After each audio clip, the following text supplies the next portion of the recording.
Cap was actually finishing up his character sheet, so you're good. Yeah, it's not even. Oh, that's fantastic. It's all right. I have a character like already pre-made, so that works out. Perfect. So Well, I just have to he's level. trying out something that is new that doesn't have a yet in D&D Beyond, so he's going old school. Yeah. Oh, I'm you guys use playtesting. D&D Beyond? Yeah, so I can't use D&D Beyond because I'm using the Psion playtest material for the new class they're bandying about. So I can't do it on the character creation website. Oh, well, that's not fun. So fillable PDFs for the win? Right. Let's just pull up. So yeah, Cap, just for this game, since he doesn't know the new names and things that we're coming up with, we'll just use the standard names or things. That works. Right. Yeah, I literally was just starting when you messaged. Like, I gotten 2 sentences into the intro. Oh, jeez. So you're good. She got 2 sentences in, and then I responded by messing with her character. Yep. Phenomenal. Yeah. I was like, he could sense the game was starting. The universe provides. Yeah. So I have a. I just gotta level him down 1 level. I have a level 7 Warforged Artificer Armorer. You can leave him at that. Leave him at level 7. Okay. Yeah. And then everything else is ready for him. And Perfect. then I will take my character out then, so I'm gonna close her sheet.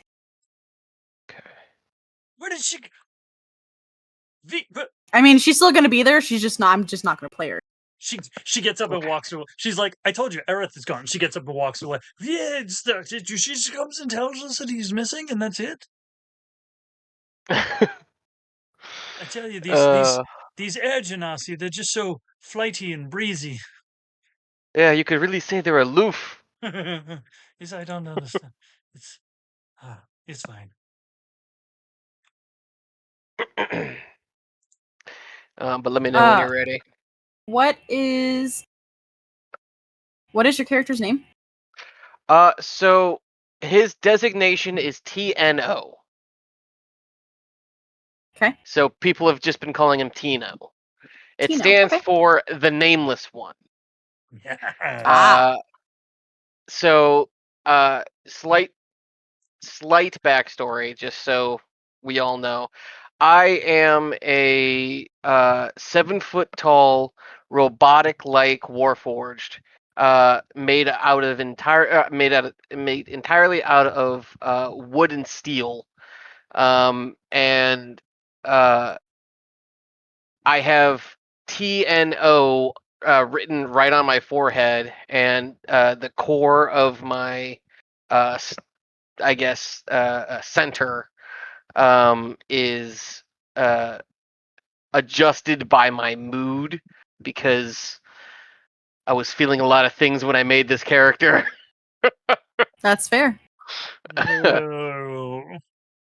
You'll have to hop into one of our many. You'll have to hop into at least one of our Chaos and Connor Spells conversations where we literally talk about how every character we play is us.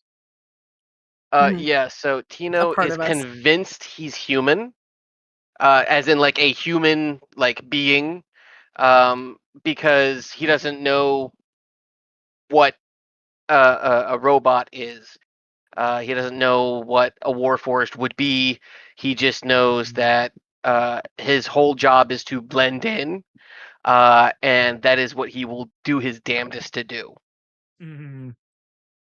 Okay. How tall do you say he is again? 6 foot. I'm gonna say 6'5". Okay, so he's tall. Okay, got it. All right. And what is your HP? That would be 10 52. Yeah, 52. AC is 18. Okay. Nice. Awesome. And then, yeah, that should be good. Okay. Awesome. All right, and you are a student, researcher. I am a student. Okay. Perfect. All right. So, you both find yourselves in the dining hall of the Great Hall, which is the heart of the Hierothèque, the university, which is a city in itself, and the home of the Chancellor, and the main kind of research hub of the whole university. So they have their own library that's filled with some of the oldest texts, dangerous texts, things that aren't going to be just for the regular student body, but people who are doing specific research or taking certain classes. And each building in the Hierothèque has its own library that has its own subject. So if it's the mathematics building, they have mathematics, and geometry, and all that kind of stuff books. This library is kind of a little bit of everything because it's the oldest and more powerful spell books or, history books or whatnot. After I finish eating lunch, I'm going to go to my favorite library, the Smutorium. It's an entire building filled with the oldest and most widespread smut you can imagine. Question, Mhm. friend, what is smut? Hmm. And do all humanoids read said smut? Yes, most don't admit to it, but they do. It's smut is fictionalizations of the process by which humanoids make more smaller humanoids. Well, they practice. It's the mechanism by which small humanoids are made. That's not the only reason they engage in it, though. Sometimes they practice the mechanism in preparation for the making of smaller humanoids. Sometimes they practice the mechanism with no intention of making smaller humanoids. That's fun. That's, As this conversation is happening, an air genasi that you recognize from your studies that Evan, sorry, my brain is gonna be confused tonight. That Evan knows from the research lab, and that you, Tino, know as a kind of like a TA from one of the classes that you're taking. She sits down. Yeah, she's a supervisor. She's auditing. She sits down at the table, and she goes. As she does, I cut myself off talking about smut. I'm like, yes, and the mechanism, and V knows all about it. She reads the more eccentric types of smut. Oh, what? V, I have been reading. I have been fascinated by this concept of smuts. Do humanoids always have to practice while making smaller humanoids, or is that a temporary thing? Also, how do I practice making humanoids? It seems to be a very popular pastime. Evan, what are you teaching him? Smuts. Oh, simply about smuts. Oh, don't worry. If you wanted to practice with me, I would be more than willing. Tino. We do not talk about this in public. Evan, you and I are going to have a conversation about this later. Tino, I will have a conversation about this, but not right now because there are more pressing matters. Oh, we will table want to this. Do the smut later. Yes, Tino. Understood. No. Actually, Tino, there's a really great smut book called Pressing Matters. Pressing Matters. It's interesting. It's one of the older ones. So she is an air genasi, and she has kind of this bluer tint to her skin, and you can see that she's starting to become a little bit purple because she's getting upset with Evan. She has mood changing skin. I apologize. Friend Evan, I think she might be choking on something. I saw another humanoid do the same thing, turning purple, and all I had to do was smack him on the back, and something came flying. She's choking on her rage. That cannot be smacked out. That will just increase it. Indeed. Oh, humanoids are fascinating. Yes, they are. She took 2 levels of barbarian, and I'm not helping. No, you are not. But you can help, because I don't know if you have heard, but Aerith is missing. And Aerith, the two of you know to be a kind of squirrely, nerdy, red dragonborn man who is very into his books. He's very particular about his habits and is a little bit OCD in that way. And so to hear that he's missing is kind of strange. If So you're telling me if Aerith were the type of humanoid that you are, if Aerith were the type of human that you are, he would have Akkad stamped across his forehead. Interesting. So the red humanoid is not doing his usual tasks that he specifically told me he has to do, or else he, and I quote, I go crazy. And Yes. So yes. When did he go missing? So Aerith has been missing for about 2 days. And the last anyone saw him, he was in the library here in this building. And he always signs in and then signs out when he leaves. And he writes down whatever he has either brought back or taken from the library meticulously. He's never missed a check-in or a check-out.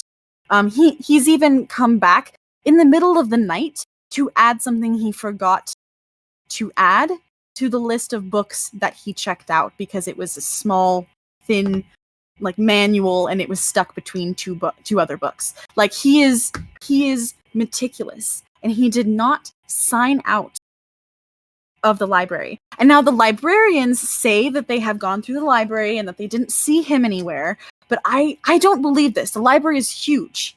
And I mean, how could they know where he was? I mean, there's so many floors, there's so many shelves.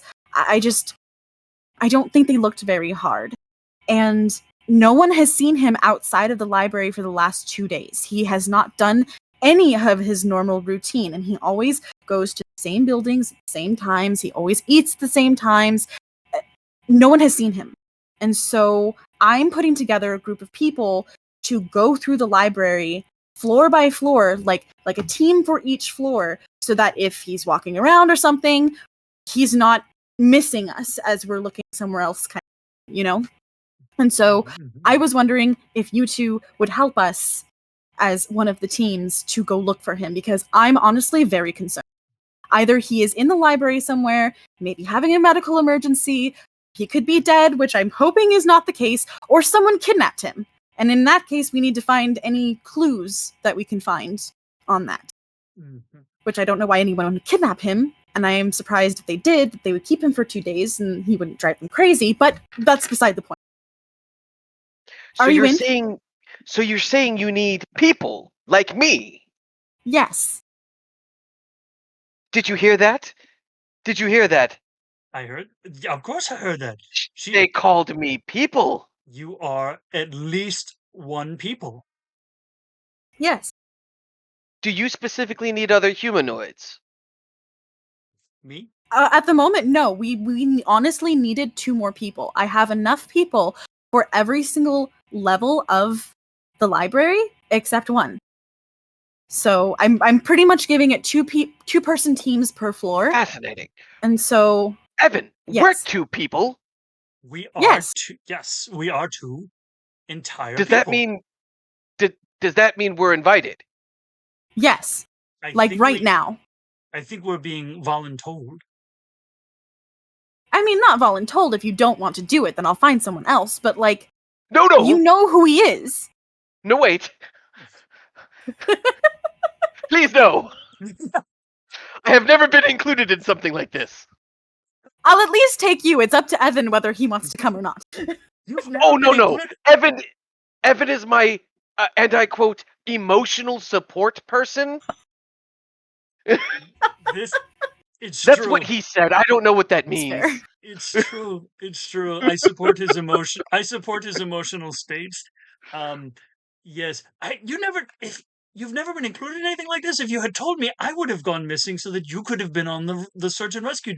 But see, here's the thing. Was I supposed to know? That's true. But you know what this makes us? Search and rescue. Now, we'll have to decide later whether I am search and you are rescue, or you are search and I am rescue. No. My name is Tino. That's what it says right here.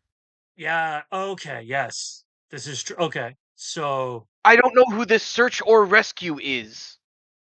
You two can figure this out when you're in the library. Come on, let's go. Oh, wait, Tino? Yeah, and I assume we're following her. Yeah, we're just walking with. She pulls your chairs out and is like, come on, up. Yeah. We're doing this right now. Tino, this may be a fascinating moment of discovery. Have you only ever had one name? Tino. You can have more than one? I have two. My name is Ethon Sharma.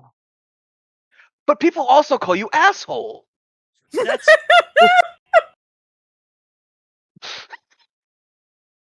They do. I've also been called pretentious asshole. Oh, yes, that one as well. And yes. Asshats, and you have a lot of names. Yes, these are, well, they're more like titles. So like, did we have a name for, Willow, and you would know Willow is the chancellor, the current chancellor. Willow is chancellor. Chancellor is not part of her name, but it is her title. And so like, asshole is one of my titles, asshat, and sort of in the way that like, the way that I am a Psion is my class, and I assume we're talking about this in world terms, but yeah, the way that Psion is my class and Psykinetic is my subclass, asshole is my title, and pretentious is my subclass. So I am a pretentious asshole. Fascinating. Does that make me a pretentious asshole as well? No. I've never heard anyone call you that, and if I ever did, that would probably be the last pair of words I ever heard them say. Fascinating. V turns to Tino and goes, I know that you're not going to understand this, and I will explain it later, but like he is a pretentious asshole, you are a cinnamon roll. Anyway, let's go. Oh, cinnamon roll. Is that a title? It is. I have to engrave that into my. I'm gonna put like on the side cinnamon roll in like quotation marks. Correct. Like, I literally have like a squirrel like homunculus just like on my shoulder, like engraving it into my head. Amazing. So the two of you I'm gonna keep meet up at the front desk of the library, and there are a bunch of people there. Because as you know, this library has about 10 floors. So there are 2 people teams for each floor. And so once everyone is there, V kind of addresses the group, gives off designations, she counts off numbers to groups of people, and you two are given 10, which is the basement, the very last, furthest down level of the library. And so V explains to everyone that they need to stick together, look for any clues, anything that's misplaced, that's not literal. any books that have been, knocked off shelves, blood, anything that is out of the ordinary. Scales, he's a red dragonborn, so, any red scales, anything like that. Any books that are bleeding, those would be of very great concern. Yes. Interesting. And to meet up back here once you have gone through your 4. And so you two can head down to the basement. Floor 10. And it starts, the floors start, they're weird. They start at the top of the building and go down. So where the front desk, the librarian's desk is about level 4 or 5, and then you can go up or you can go down. And so you take the stairs to level 10. Cinnamon Roll Tino, it always bothered me that the numbers go higher the further down you go. I always wanted the ground floor to be 0 and the underground floors to be negative. Like -1 is the first floor below ground level, and then -2 is below that. And then the first floor is the one above ground level. No matter how many times I submit this request, I think they are deleting them. See, you know how you've been telling me to submit those requests? Mhm. I don't know how. That's fair. I never did give you the process for it. I have them all still, and they're fantastic proposals. You never told me who to give them to, and Yes, I forgot to include the next step in the process. I'm very good at following directions. This is true. So, who have I been submitting those requests to? Probably just my You've been submitting them to me to every then give to somebody else. every time your He just has a stack. Yeah, every time your squirrel came by, I gave him my proposal, and I assumed he was taking them to my supervisor. He's been bringing them to you? Oh. Well, you see, as I mentioned before, the homunculus, my squirrel companion here, he only does come back to me. I was trying to pass messages to you, and it seems on the way to giving you said message, he ate the said message, but then he came back with one. So I just thought that you were just interested in this floor thing the whole time. To be fair, I was. That is fucking hilarious. We could do this all night. Oh, I know you could. So you two get to the 10th floor, to the basement. Floor -5. Mm-hmm. This is why they call me pretentious asshole, isn't it? Yes. And the stairs lead out. The stairs are kind of in the middle. And so there's library going each way from where the stairs are. And so you can stay together, you can split up and kind of like walk ceiling where you can still see each other, but walk through the different rows of books. It's kind of however you want to explore this area. I'm going to use a spell real quick. I'm going to use Mirror Image. And quite literally, I'm just going to duplicate myself. And then I'm going to put myself on like the different stacks. I can duplicate myself 3 times. You can use an action dismiss. No, once. Sorry. And I'm just gonna put me on like another stack to make it look like there's more people. Okay. He just thinks this is helpful. Sure. It's just the 2 of you, so yeah, that's whatever you guys want to do. Because V is on a whole other floor with her partner, and so you guys are. It's the 2 of you down on the 10th floor, and there's nobody that you can see down here. This is like the 10th floor is like books that aren't really looked at very often. This is kind of where they keep the non-interesting older books that aren't being taken out or researched as often. I have been through these books so many times. There's manuals in here for machinery that doesn't exist. This is like because we've all done it. You get a thing, you buy a new thing, you keep the box, you keep the instruction manual, and eventually you don't have the thing anymore, but you have the box and you have the instruction manual. And there is at least one entire row of manuals for machines that are obsolete now. Yep, and it was one of those manuals that he forgot about that was squished between 2 books.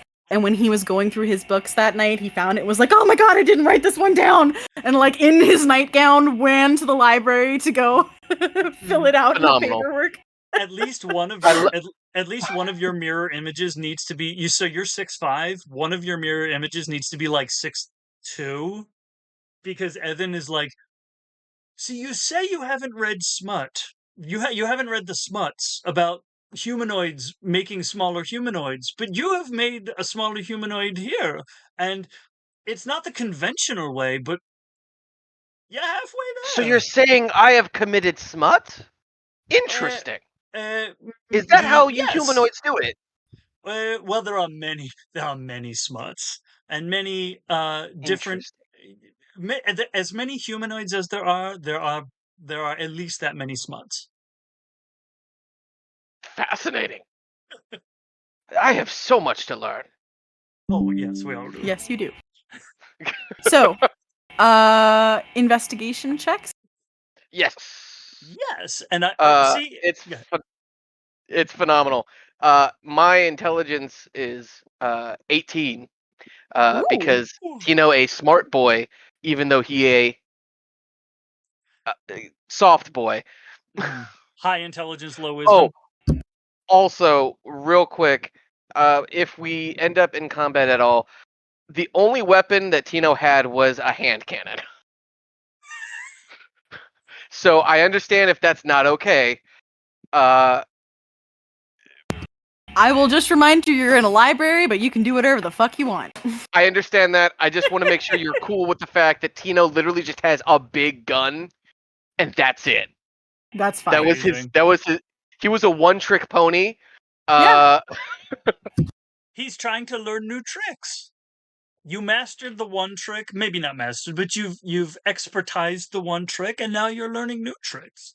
Absolutely. Ethon also has an intelligence of 18. It's almost like these two were accidentally created to work together. It's crazy.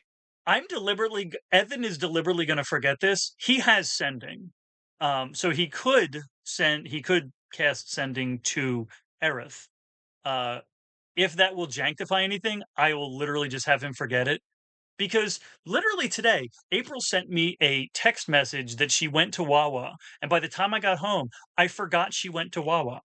So Ethon would totally forget abilities he has. I need to see if that... Hold on one second. So let's see. In the meantime, I did get a 19 total. Nice. Let's see what we've got here. +7. I got an 11. Ethon is too focused on trying to figure out how tall each of your images is compared to you. Okay. You can cast it, and we'll see what happens. What did you get again, Tino? 19 total.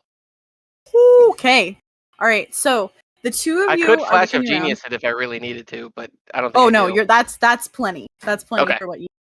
So as you two are looking around, Ethon, kind of sees there's like some big long tables. It's like a typical library study area where you have big long tables with chairs in the center, and then there's books all around.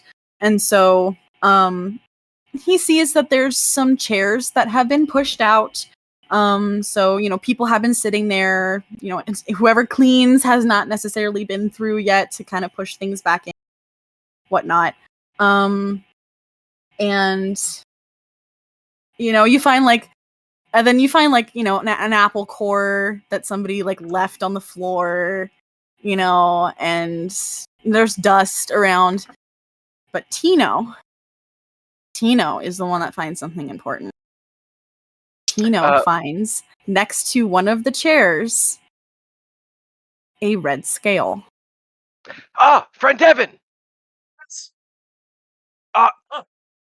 Yes, I yes, want to turn. Here. I want to turn to the wrong one. Yes. No, this one over here. Yes. Oh, I have found something. She said, our friends, our Genasi friend said, to look for red scales. Yeah. This, if I'm not mistaken, is a red scale. Yeah. It's a bit I don't know. vermilion. It's more fuchsia to me. Well, yes, it's got it's scarlet hues to it. It's kind of, and if you turn it in the light, it probably It reflects a little bit. It reflects light. Mm-hmm.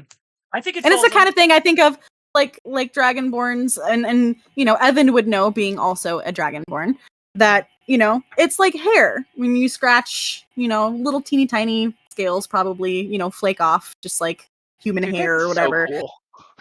Like it's just fun. This is real Devin talking. That's so cool. Yeah.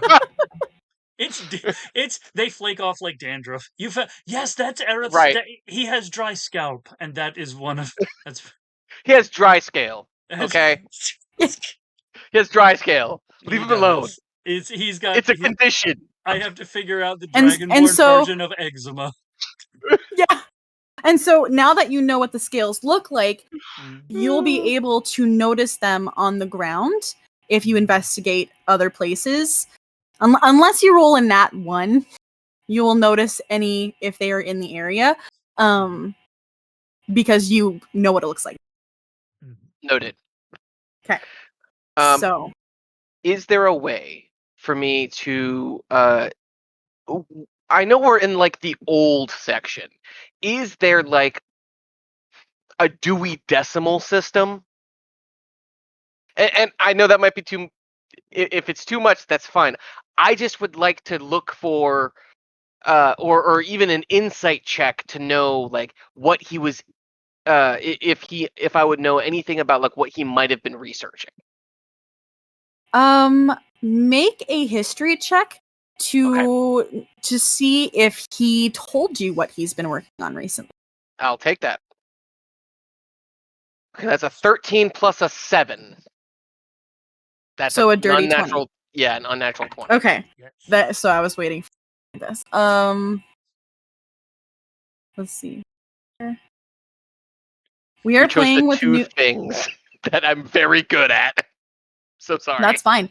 It reminded me I had to pull something up because we are working with a different mechanic system, sort of. We are doing exploding dice for this campaign, for this world. And so that reminded me, even though it's not a it's not a natural 20, it reminded me I needed to pull that up because I've never run this mechanic before. But pretty much, we added exploding dice. Caveat is that if you do get a natural 20 on an attack roll, instead of exploding dice for it, you get an extra attack roll. That way, natural 20s are still exciting. So essentially, the attack explodes in that you get to roll the d20 again as an additional attack. Or like, kind of the way that we imagined it is if you nat 20, you have very clearly hit. And so the second attack is like extra, like you've stabbed in and now you're like ripping. Like it's just adding extra attacks worth of damage. Yeah. So and then there is extra stuff for saving throws and ability checks that we'll get to if that happens. Okay. Does a nat 20 still do like the normal, double the dice damage thing, or is it only the extra attack? It's only the extra attack because the exploding dice basically make all attacks do more damage. So it takes away a little bit of the excitement of, oh, I'm doing extra damage on a critical hit, because essentially it spreads that damage out over all of your hits, but it's the extra excitement of essentially free attack, for like free action, extra attack. Okay, not a problem. So just kind of playing around with some fun stuff. No, absolutely, I'm down. But you got a dirty 20. 20, yes. So, on history. So you do remember that Aerith was doing some research, and you remember it being kind of strange because of the research that he was doing. Is he was studying / restoring old books bound into skin. Interesting.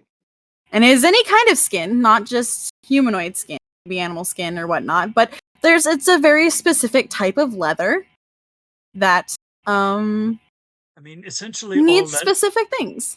All leather is skin. Didn't he give you... What's your squirrel's name? What's Squirrel's name? Oh, Squirrel, what is your name? It was just Chip. I just called him Chip. Didn't Aerith give Chip a note to bring to you about what he was researching? I don't know. I look over to Chip. Chip, did you get a note from me? Again? Squeaker, and you just see the squirrel. You just see the squirrel, like the gears that are like its jaw start like moving, and like it's making like a almost a what's it? When a cat throws up. No, it's binary. It's literally a binary code system. Yes. And I'm like, okay, so hang on, give him a minute. Okay. I imagine him to look like Scrat. I don't know why. No, that's kind of the way I'm looking at it too. Good. So Tino was supposed to be Big Hero 6. Okay. Baymax. He was supposed to be Baymax. Amazing. Perfect. But yeah, so you do remember having conversation about him researching and restoring some of the more obscure skin bound books, because like there's leather books that are, you know, cowhide and, you know, owlbear hide and whatever. But think like he was looking for a cure for his eczema. Well, and like you see the little squirrel Chip kind of dig into his like gears and pull out like a very small scrap of what used to be a note and give it to me, and I read it. I'm like, not much light in here. I think this says, can I cast light? Living tissue books. Yes, living skin books. Oh, skin. Books that either books that deal with skin or skin-bound books. Okay. Well, I was going to say, yeah, all books are living tissue. Well, no, they're dead tissue, because paper is trees that were alive but are now dead. I don't think Chip was eating the notes. I think he was digitizing them. Chip, no. No, he was just hungry. But he appreciates your support. Skin bound books. Oh, that's in the... So, history check from you, Aerith, since you said, or not Aerith, Evan. Just fuck me up. It's fine. It's okay. I did this to myself. It's fine. All us Dragonborns look alike. It's funny because my real name is very close to that. Yeah. And so I forgot that his character was a Dragonborn, so I was like, I'm gonna make this guy get a Dragonborn, and I'm gonna name him Aerith. And then forgetting that he's a Dragonborn named Evan. Well, and the funny thing is, the name was originally just Ethon. And then as I was tinkering around with like the spelling, I found out the eagle who ate Prometheus's liver in Greek mythology was called Ethon. Ethon. Which also confuses me because my brother's name is Evan. Did you say history check? Yes, history check, because you said you spent a lot of time down here. So you would know whether or not there are skin books of any kind in this. I rolled a 13. I'm still thinking about the smuts. Most skin books I know are at the smutorium. I knew that is where you were going to go with that. You motherfucker. Anyway. I'm a D20. No, I have in fact practiced the procreational arts with mothers. Well, just one. But yes, anyway. With a 13, you would still know that there is the potential for there to be books like this down here, because you know that there's a separate room that is closed off to the student population and only accessible by the researchers. There's one on every level of the library, and so you know that there is one on this level. And if there was anywhere that would have books made out of skin, you would imagine it would be behind the locked doors so that the regular students couldn't access them. Friend Tino, I am going to make your day. There's a room down here on level -5 that students are not generally allowed access to. Interesting. So, you're telling me students aren't allowed, but what about humanoids? I hadn't considered that. I think student is also like student isn't like a title. Student is a functional word, like baker or tailor. Humanoids can be bakers. Bakers can be humanoids. If the room is not accessible to bakers, it could still be accessible to humanoids. So what you're saying is we break down the door, right? Well, we check first to see if it's unlocked. If it's unlocked, we simply open the door. If it's locked, then step B, I believe, is breakdown. Yes. Yes. Fantastic. And the researchers are given, it's pretty much like a skeleton key that all of the official researchers, like lab technicians, they have a key that accesses any of those doors. So the skin that they used to make the books, the skin came from creatures that had skeletons, and they used the skeletons to make this key. Fascinating. So at least that's my understanding. You're telling, so you're saying a shrimp fried this rice? No. Josh somewhere is like, I will no, you shut your face. I will explain this later. I'm so sorry. No, you're fine. Anthony can shut his face. No, he can't. Thank God Josh can't hear this conversation right now. Anthony lacks the ability to shut his face. I will explain that later. Okay. Anyway. No, there are no shrimps. It is an inside joke. Anyway. There are no shrimps. Fair enough. I don't think there's any shrimps. Those are up in the dining hall. We'll get those after we find Aerith or his decomposing body. Correct. Fascinating. I don't eat. Well, that's can you eat? I do. I put stuff in my mouth. It just ends up falling through and gunking up some of my gears. I have Chip fix it. He's very useful. Yeah, I mean, essentially that's what humanoids do on their own. It's like diabetics. I never seen any chips on anybody else's shoulders. Right. No, most people's chips are organic and in their guts. And as you've been waiting for that one, haven't you? Oh yeah, motherfucker! Yeah. Amazing. Yeah. So Evan, you would know that the door is to the right of the We went the wrong direction. Like through the books, like it is at the end of the building, but it's to the right. We have to go that way. We have to that way. Good job. I love the idea of brilliant people who can't fucking tell their left from their right. Hey, as not a brilliant person, but I can't figure out the left of my right most of the time. The hand I write That's with fair. is my right. It's my You'd right think. hand. Well, the problem is I don't handwrite, and I assume this is what edits it. I don't handwrite many things, so I don't, whether it's left or right doesn't matter because I type, and I type with both hands equally. I am ambidextrous when it comes to typing. So the one way I would remember my left from my right doesn't fucking apply anymore. Fascinating. So I need another investigation check from both of you, as you are, I assume, walking to the right. Mm-hmm. Let's see if I can roll. Oh, that one.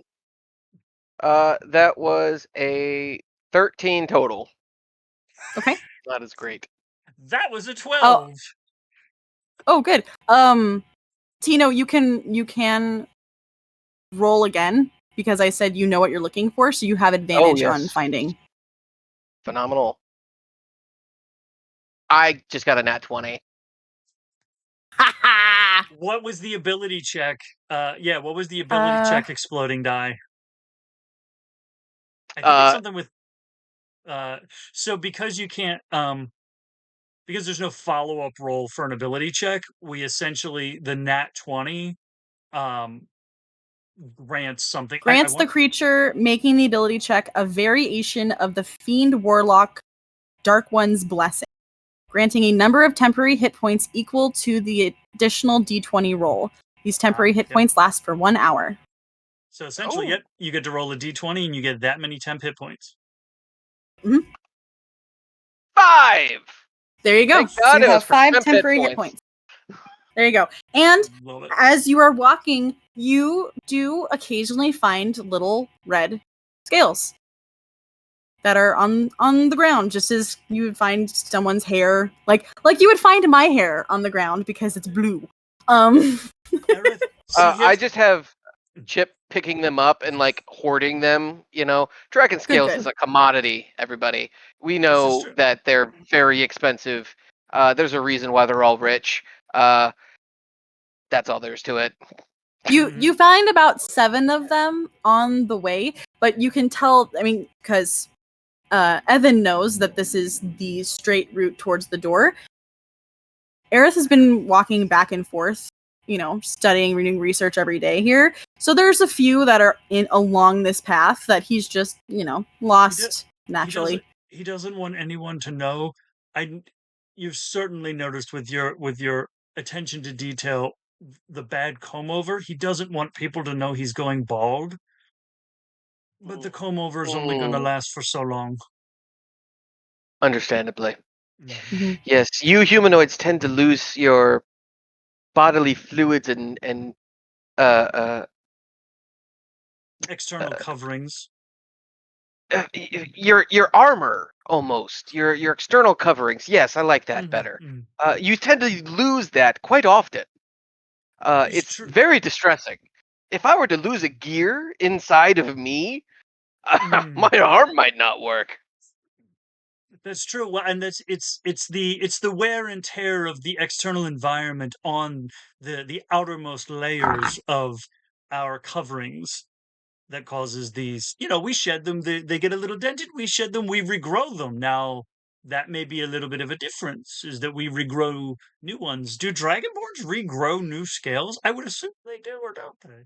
Yeah, it's just like a how a lizard would, unless they're going bald. Correct. Well, they do. They're bad scale over. Do dragonborns have regular hair? Well, I guess. Scale? Well, that depends. Are they true? Are they like full-blooded dragonborn? Because they could be Here's like what I'm gonna say. a dragonborn human. They don't lose the scales. They lose the color. So the scales no longer have the color to them. They pretty much it's like someone whose hair is going white. Yeah, it brings a whole new meaning to going gray. So they'll have little patches of like white scales. They're like clear scales that have lost the color to them. So yes, he's getting the salt and pepper. Yeah. Yep. So you reach the door on the far wall, and you, Evan, have a skeleton key like any of the other researchers. So approach the door how you normally would. At full speed, I will. No, that's not how I approach doors. That's not a good way to approach doors. You have to approach it gently. Excuse me, door. I know.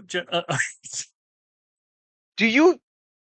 This is the first that I've seen. Is this a specific? Are you acquainted with this door? Oh, you want to do smut with this door? I get it now. I completely understand. This is truly fascinating. I didn't think I was being that obvious. Most of the time, when you encounter a new and unfamiliar door, it's good to check and make sure it's not a mimic. Mm-hmm. Interesting. I do remember the mimic crisis of last year. Yes.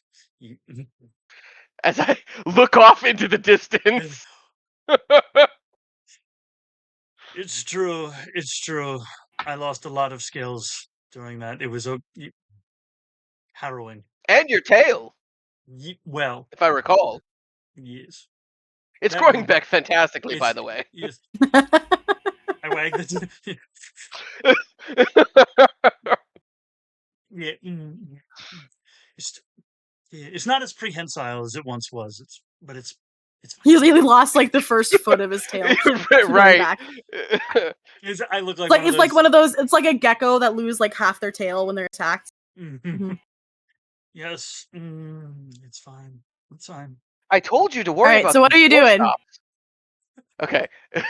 So we go through the door. Would you like the honor? I take the skeleton key and say, "May I bone with you?" And I twist the key and I open it. May I make smuts? So you turn the key, and the door doesn't open. So this is an excellent moment of learning about consent. The door has rejected us. Oh, okay. So I take the key out, and I give the key back to Evan, and I try the doorknob, and I just try to, mess with the doorknob and just open it anyway. Okay. Make an investigation check. Make a con save. Okay. No. Right. Turns out that wasn't the mimic. The doorknob was. The doorknob is the mimic. Correct. The doorknob's not the mimic. The screws that hold the doorknob to the wood of the door are the mimic. There are 4 of them. 18 total. Okay. So as you turn the knob and you kind of like jiggle the knob and try to push the door opens like it opens enough that the latch kind of comes off the, like, you know, where the latch is and you open a door and it kind of opens up enough to do that, but you can't get the door to open anymore. And you get the sense there's something behind the door that is keeping you from being able to open the door. So, it's unlocked. Okay. You just can't open the door. Okay. How big is that opening? Is it opening up at all? You said. No. It's like the door is still so if the door was like this, you've pretty much like the lock is here. The door is like this. Gotcha. So you can where it would normally open, it's still closed, but the latch is no longer in the lock. So you know it's unlocked. You can open the door. Like you can't open the door, but there's something behind. Gotcha. If that's the case, does it? It's opening. This is a basic question that I apparently didn't. It's opening inward or outward? Inward. Inward. Okay. That I was like, wait, is there like a slide lock? Because I thought it was coming. Okay, so it's not going over. Okay. So, friend Evan, is there any other way to get past this door? Do you by chance know of a secret researcher-only entrance? This one. Yeah. Oh, I see. So let's. Okay, I want to lean into it with my. I think it's a 0 strength score. Yeah, if you both want to try to push the door, if you both want to make a strength check. Well, real quick, let me bet. I'm gonna knock on the door. Excuse me, if whatever is against the door is neither dead nor incapable of speech, could you answer? Nothing. Let's see here. Okay. Oh, I forgot to ask earlier. Did you try casting Sending? I did not. Okay. Because you absolutely can.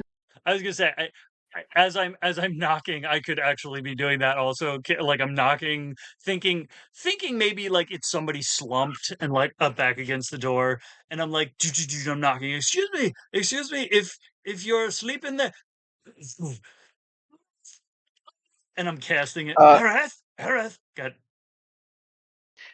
So, Tino is going to try to push the door open.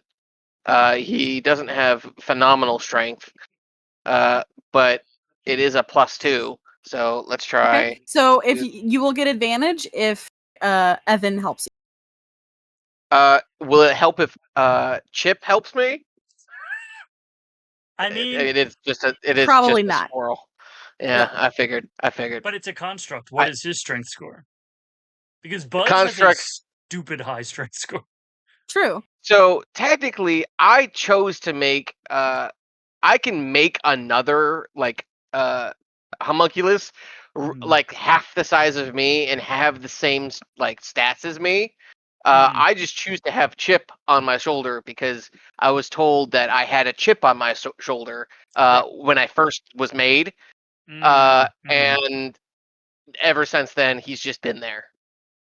So wait, you can make a smaller version of yourself? You're already doing the smuts.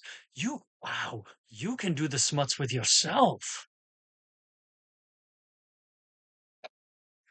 I don't know if that counts. I thought you had to do smut with other people. It's more fun, but there's a bell curve to it. The more people involved, the more fun it is until it's not. Interesting. So the more people I do smut with, the better. The more people at the same... Well, you want to spread it out. The more people you do it at the same time, there is a point of diminishing returns. Interesting. Total of 11. And I'm going to flash a genius myself and make it even with advantage? Oh, shit. I didn't do advantage. Okay, I was going to say Jesus. Okay, so that's a 10. Oh, no. So let's go back to 11 with Flash of Genius to make it a 15. I love that we're just distracting each other from pushing the door open by talking about smuts. Yeah, well, I think that's 15, what happened. 15 is what you needed. Okay, phenomenal. And so you are able to push the door open. It's tough because as you look down, you notice that there are covers of books being like, you're pretty much pushing books and there's like covers that are sticking out as you're like pushing the books. Yeah. But you're able to make enough space that you can squeeze through the door. Fascinating. Friend Evan, I am so sorry for stepping on your precious books. As Tino literally just destroys some of these priceless books on complete accident as he's trying to push this door open. Like it's to the point where you can hear like a researcher in like a far room scream. It's okay. It's fine. They can be mended. They can be mended. As you're, oh no, because I have mending. So as you're doing it, I'm casting mending on the ones I can get to, and then I'm like, it's at least I know I've transcribed several of these, so the information and knowledge is not lost.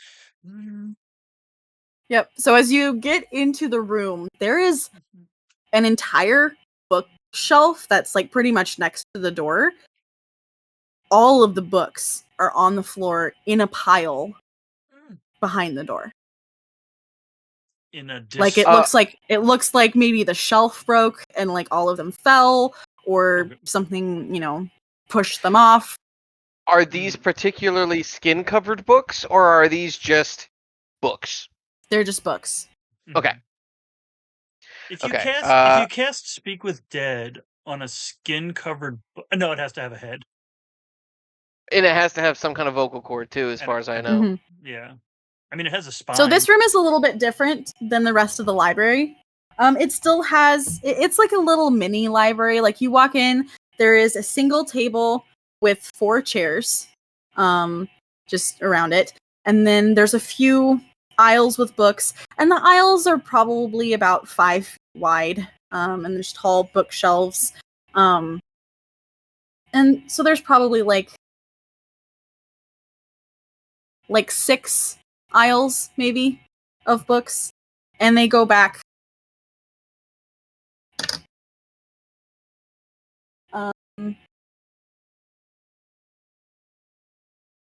like 50 or 60 feet. Okay. And then there's books along the wall. Sorry, I hit my mic. There's books along the wall as well. So the shelves don't go straight to the wall. Like there's a to walk in between. Okay. I'm gonna call out for what's his name? Not Evan. Aerith. Aerith. Aerith! Are you in here, friend Aerith? So as you call out, you hear the rustle of papers behind you. Oh shit. And I'm gonna need you to roll initiative. Oh, God damn it! We shouldn't have mended those books! Fuck those books. Oh, it's fine. Nothing good has ever come from reading books. Nothing good. Oh, it's fine. Okay. Okay. That is a 15 total. Plus 3. Okay. What is mine? That's an 8. Okay. So I don't even know what my fucking bonus actions are.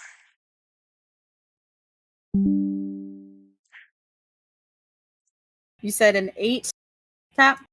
Yeah. Good. And what was yours, Tino? Mine is a 15 total. Okay. All right. So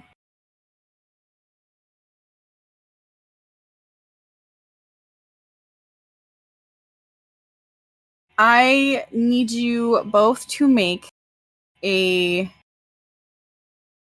perception check. Okay. What's my perception? I am so perceptive. I'm not very perceptive. That's a 13. Okay. That's a 12. No. Damn. So you two turn around. You hear the sound of like pages and like books kind of hitting the floor. And you see this giant pile of books. There's something in it shifting. And as you watch, a couple of the books levitate into the air. And they are going to make an attack at one of you, at least. Okay. You could also not, but we did the smuts on the door, so it's understandable. Yep, it is going to make an attack at Evan. So it recognizes me, and it's like, fuck that guy in particular. I know what you read last week. Look, I like the smuts, okay? So it is going to come out, and its pages are kind of open, so the book is almost like accordioned open.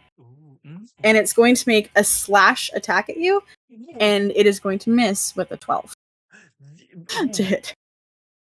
It hits, but I have scales. The paper cuts don't work on scales like that. It's a book. It doesn't really know. Evan, look out! A book's after you! That's true. Correct. It's okay. It's fine. It's not so Tino, first. It is your turn. And it won't be the last. What would you like are these books, is there like more than one? Like how many are we talking here? We're talking like all the books?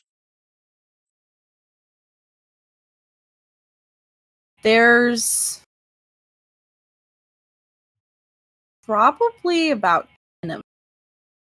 They just like keep popping up. And they're kind of floating and swirling around each other. Almost like one would say a swarm. A swarm of books. Okay. So Tino's going to go into his little mind palace and think, swarm of things. What is the best way to get rid of a swarm?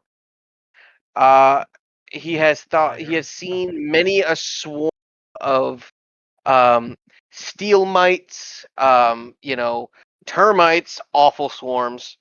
The easiest way to get rid of them is by blowing them up. So he takes out his hand cannon, and he is gonna look over to Evan and apologize. He says, "Evan, I'm so sorry for this, but you're my best friend, and these will kill you." And I fire the hand. Specifically, it's called a hand mortar. But it's a hand cannon. So it's Bucky's gun. Got it. Yeah, essentially. And that is a 19 on the die plus 3. So 22 to hit. Okay. So you are in a small space. Yeah. Yeah, and I know. You're really, really close to these. It's about to get bigger.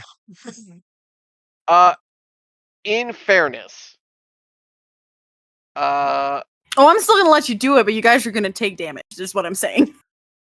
Okay. It doesn't. In fairness, these shots don't explode. It's more so it's just a big steel ball. So maybe that helps our case. If it doesn't, that's fine. So if it's not something that explodes, that is good to know. What kind of damage? What kind of damage is it? Does not. It is fire damage. Is what it says. It's bludgeoning fire damage. So I would say that it explodes then. Okay, yeah. Well, because if it has fire damage, then something is igniting. That's fair. I think since this was from a homebrew kind of campaign, I think he didn't let me have it explode because it was just OP at that point. I mean, if you want to run with that and have it be just bludgeoning damage and take away the fire aspect of it, I will let you have that. I'll take that. That's totally fine with me. So it's pretty much like a giant lead ball. Yeah. So it's it's a cannonball, but without the explosives. Okay. It's like a shotgun when you fire a beanbag from a shotgun. Yes, essentially. Yeah. Okay. Or a slug. I love the idea. One, right before you pull the trigger, and there would be this it's not a detonation, but the boom of the firing. You hear Evan quietly say, "Best friend, I would trade all the books in the world to keep you safe." And you hear that the boom as you pull the trigger.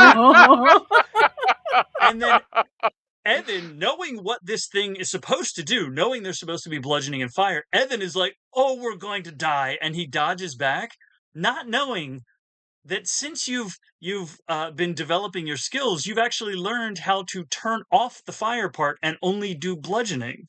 You have more control over your mortar, so that he's expecting fire, and he's like, "Ah!" Okay. So... I think also Tino expects the fire as well, and does it kind of jerks back, and is making sure that his thing worked, and he's looking over. None of his cannons have gunpowder in them. Yes. Right. You took perfect. The so roll your damage. Yeah, you took the gunpowder cartridges out. Don't forget, we are doing exploding die. So if any of them are max damage. So it's 2d8, and then I'm not going to add the fire damage. Okay. Okay, so that is 2 plus 7. That's 9. That's 9 points of bludgeoning damage. And I do have 2 attacks. So I'm going to fire again because I have repeating shot on this thing. And that's a 16 on the die plus 3. So that's 19 total. Okay, that hits. And then that's another 9 points of damage. Okay. So 18 points of damage all in all. The swarm of books. Okay. Awesome. So as you do that, you see like 1 or 2 of the books kind of explode pretty much from the first one that's just poof, and it's just fucking paper explosion. Like, have you ever seen one of those hydraulic presses when they press paper? It's like that. And so you do it a second time, you see another 1 or 2 of them just poof, out of existence. Evan. Yeah, hi. It is your turn. Excellent. What does this do? Oh, it does that. Oh, that's good. That's good, especially with, not to get into my mathematical brain, but that's good with exploding die. So what bonus action do I have that would even matter right now? I can do that. That's not helpful. I can do telepathic connection. I could try to telepathically connect with the books. That's not, you do that by reading. That's what reading is. It is telepathically connecting with the books. I can do defense mode. I prefer when the books read to me. Well, Hashtag audiobooks for the win. There's a certain section at the Smutorium that we'll talk about it later. Listen, I love my fantasy romance novels, man. I need to stop thinking about the magical implications of audiobooks at the Smutorium. Anyway, I can do attack mode or do that.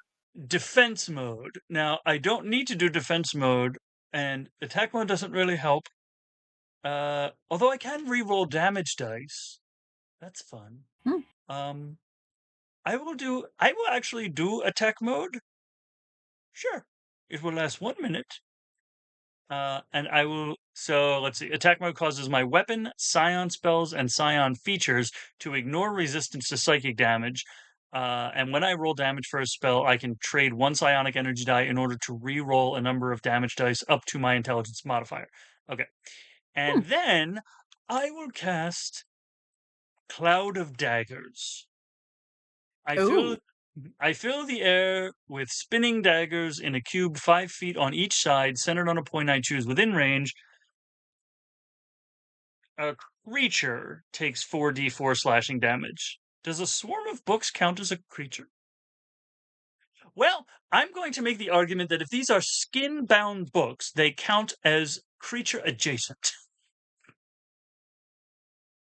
I'll let you have it. They're not, these ones aren't the skin-bound books, but I'll let you have it. Okay, I'll do that. Because they're books. They're made out of paper. They are delicate-ish. They are. Technically, though, constructs do also count as creatures in D&D terms. Then you're good to go. Sweet. Okay. So is where are we at here? You fill the air with spinning daggers. Wait, is this not even? Is there no savings throw? You fill the air with spinning daggers in a cube 5 feet on each side, centered on a point you choose within range. A creature takes 4d4 slashing damage when it enters the spell's area for the first time on a turn or starts its turn there. Oh. So I guess they don't take damage right now. They take damage at the beginning of their turn. Okay. Interesting. So the way that it happens then is that as your mortars impact and there's just these poofs of paper, the largest shards and fragments of the pages start swirling on their own because those become the daggers. So essentially, I'm going to paper cut the books back with their dead companions. Rude, but yeah, like absolutely. Rude but effective. Rude, but no, 100%. This is why they call me. This is why they call me an asshole. Interesting. Yes. No, I see it now. I see it. Mm-hmm. Yes. Amazing. All right. So, also, Aerith, you no, Aerith! we're just gonna fight the books. All right. So, make a perception check. I was gonna say, I assume we're in melee. Like, if we were to back away, they would get opportunity attacks. Okay. Mm-hmm. I'm a +2. I got a 16. My God, I got a fucking 5. No, darling, you Are you can't using eat that. actual dice? Yeah, that's the problem. I have to Swap your dice out, man. I have to retire this die. Does I it- need to melt it down. But I got a 20, but hang on, it was because my cat moved it. So does that count? Yes. It does? If you didn't touch your dice, yes. And the cat just moved it into a 20? Does that count? Correct. Yep. I'm gonna roll my bright. I will give it to the cat Okay, because phenomenal. the cat is really cute. Yeah, this is Yana. She's a handful. She's so curious, but doesn't understand that I need adorbs. these. Careful, Yana. You know what curiosity does to cats. So, roll another d20. Oh, yeah, and I get that HP, right? So it'll replace the one you had before if it's more. Yeah, I got 18. Oh, okay, so replace the 5 with 18. So you're not adding it to, you're just swapping. Phenomenal. Okay. So this makes sense because Ethon is about to be attacked by the book swarm. But you hear hello coming from very far in the back of the room. We hear you. So it is starting its turn in the daggers. So roll your dice. Damage, yes. Ethon. My 4d4, and I love these. These are dodecahedral d4s, so they're 12-sided d4s. Hell yeah!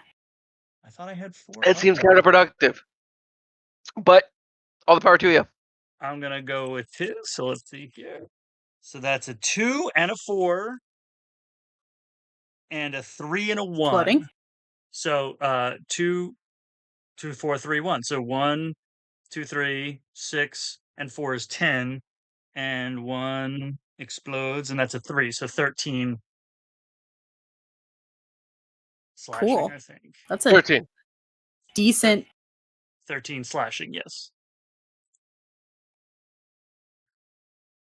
Yep. Okay. Can I move it? 4 on a D4. Huh? He got his exploded. Yeah, Oh, he already put did. it in there. Yep. Oh, okay. Sorry. Yep. There you go. Yep, we're good. Perfect. So, it counterattacks, with a 19 to hit. Me? Jesus. Yes, you. That will in fact hit. Okay. But because it has taken quite a substantial amount of damage, it's not going to do as much damage as it normally would. Right. Remember, when swarms are damaged by about half, they do less damage. It's almost like there's not enough of them. So 6 points of bludgeoning damage as this swarm just like zips forward and just literally thumps you in the face. Like imagine just being bitch slapped with a book that's closed. Just. Oh. Yep. That's actually not the first time that's happened, and it will not be the last. Okay. Tino, you're up. And you have just heard hello coming from the back of the room. Probably about 60 or 70 feet away. Phenomenal. I am going to use... Oh, and I will say that the dagger attack, it shredded quite a few of the books. There's only like 2 or 3 books still in the air. Okay. What are they? Can I read them spines? Are these books I care about saving or not? Perception check. Let's see. Watch me roll something fucking stupid good now for this. Which one? Am I rolling? I'll roll. Wait, Yes, Tino. What we got? All right, so. All right, here's what we're gonna do. I'm gonna cast Magic Missile and try to destroy these things. Okay. So for my first action, I'm gonna cast Magic Missile. Okay. What do they look like? So Tino gets like all puffed up, seeing his one and only friend get bitch slapped with a book, and he's like, "Get away from him!" As a whole bunch of like bolts and screws just shot out of my hand, in these like cone-like formations, almost like old World War II bombers, just fucking coming at these at these books. All Battle of Britain style as fucking. Amazing. And the darts just try to rip through these things, and then I get 3 of them. Okay. 1, 2, yeah, 3 of them. And I need my defenders. Do you shoot them all at once, or? Yeah, I'm shooting them all at once. And I'll just reroll this one. Okay. Oh wow, that's a 3 and a 4 that explodes. That is a 3. And that is a 4 that explodes. Okay, that's a 2. Thank God. Okay, so 2. So a 3, a 4, and a 3 was 10, and then a 4 and a 2 is 6. Correct. So 16 total? 16 total. Okay, how do you want to do this? So I think Tino still is trying to get a grasp of like his new abilities. He just put all those screws in, and what ends up happening is Chip just stashes things in his body. That's what all those bolts and screws are. But I finally got Chip to start doing things that were useful instead of like detrimental. It used to just be like screws getting caught in my gears and stuff. Now it's actual stuff that's useful. So he's like, shaking out his arm a little bit as he shoves all of those forward. And as they go forward, they just honestly just shred everything in front of him. The books, unfortunately, ruined. Good luck mending those. Better luck next time. Yep. It's okay. It's okay. Perfect. So you have heard a voice coming from the back of the room. Do you tell Ethon that you have heard it? And after, I'll just say after I shred those books, I say, "Evan, come quick! I heard a voice." Oh, let's go! Thank you so much for saving me from the books. That's a very strange thing to have to say. Honestly, though, as a researcher, I should have known that books would be the death of me. Well, maybe.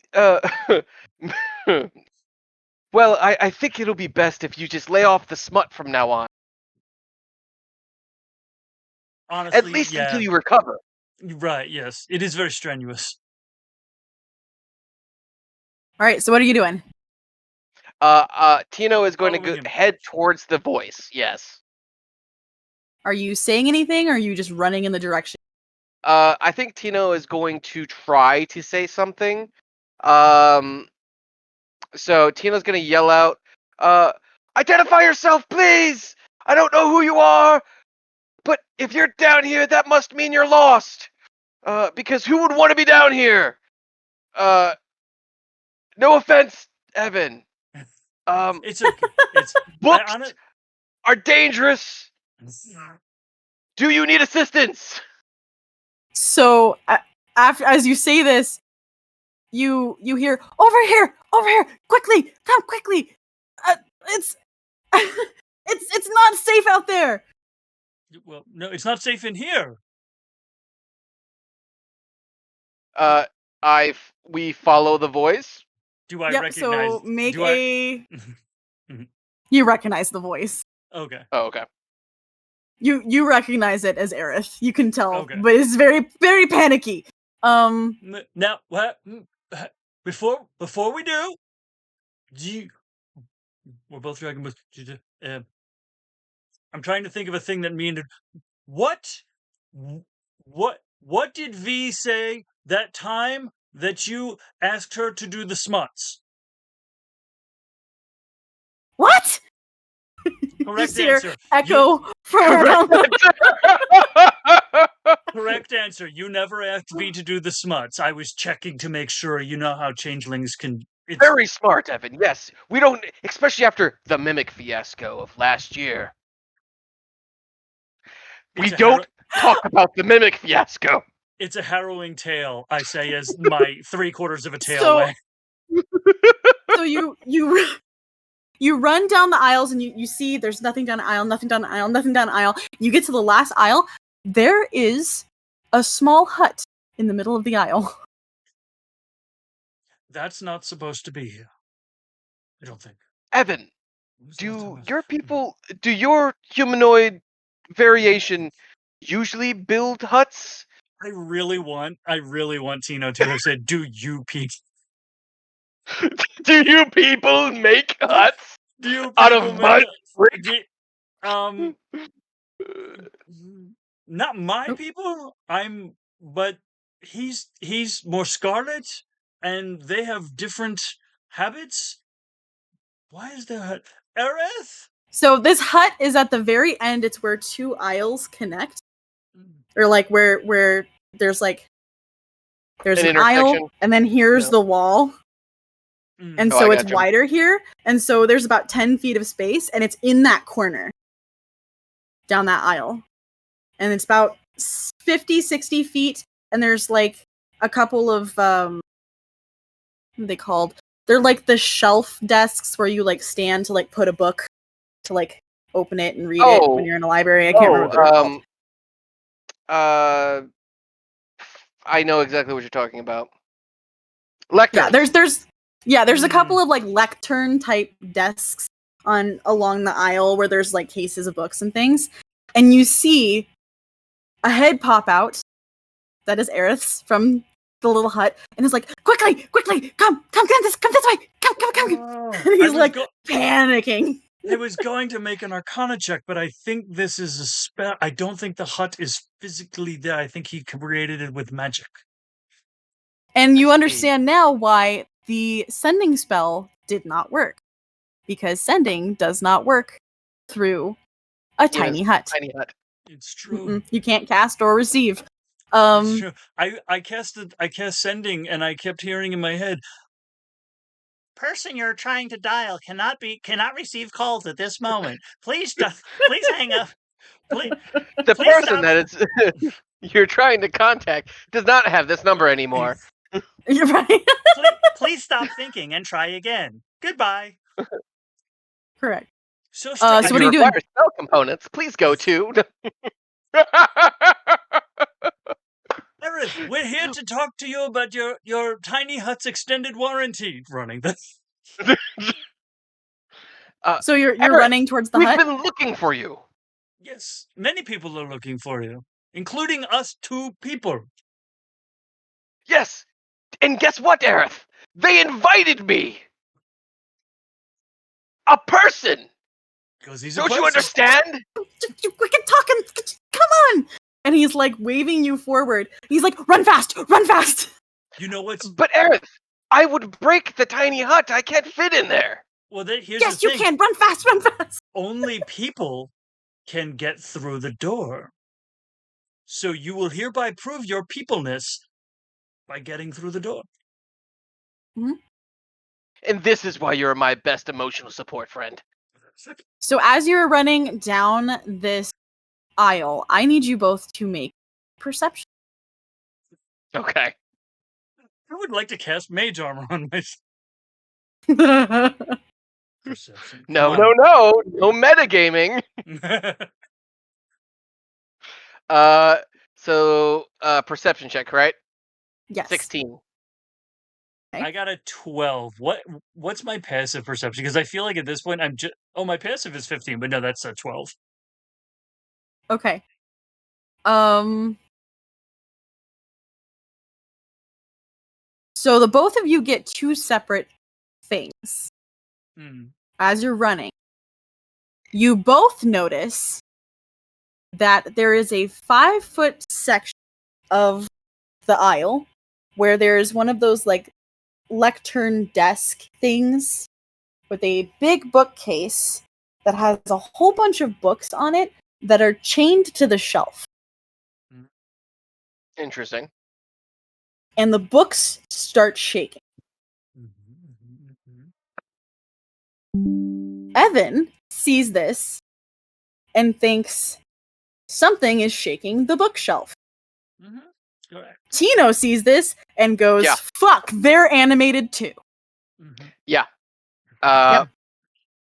Is it possible for me to immediately cast Magic Missile at it? Yes. Because if he thinks it's a threat, he's gonna try to, like, at least as he's moving, boom, just throw some fucking screws at this thing. Sure. Okay, come on, baby. Come on, baby. What are my reactions? I still don't have. Okay. Oh, wow. All three of those just fucking exploded. So that's 4, 4, and 4. Fuck yeah.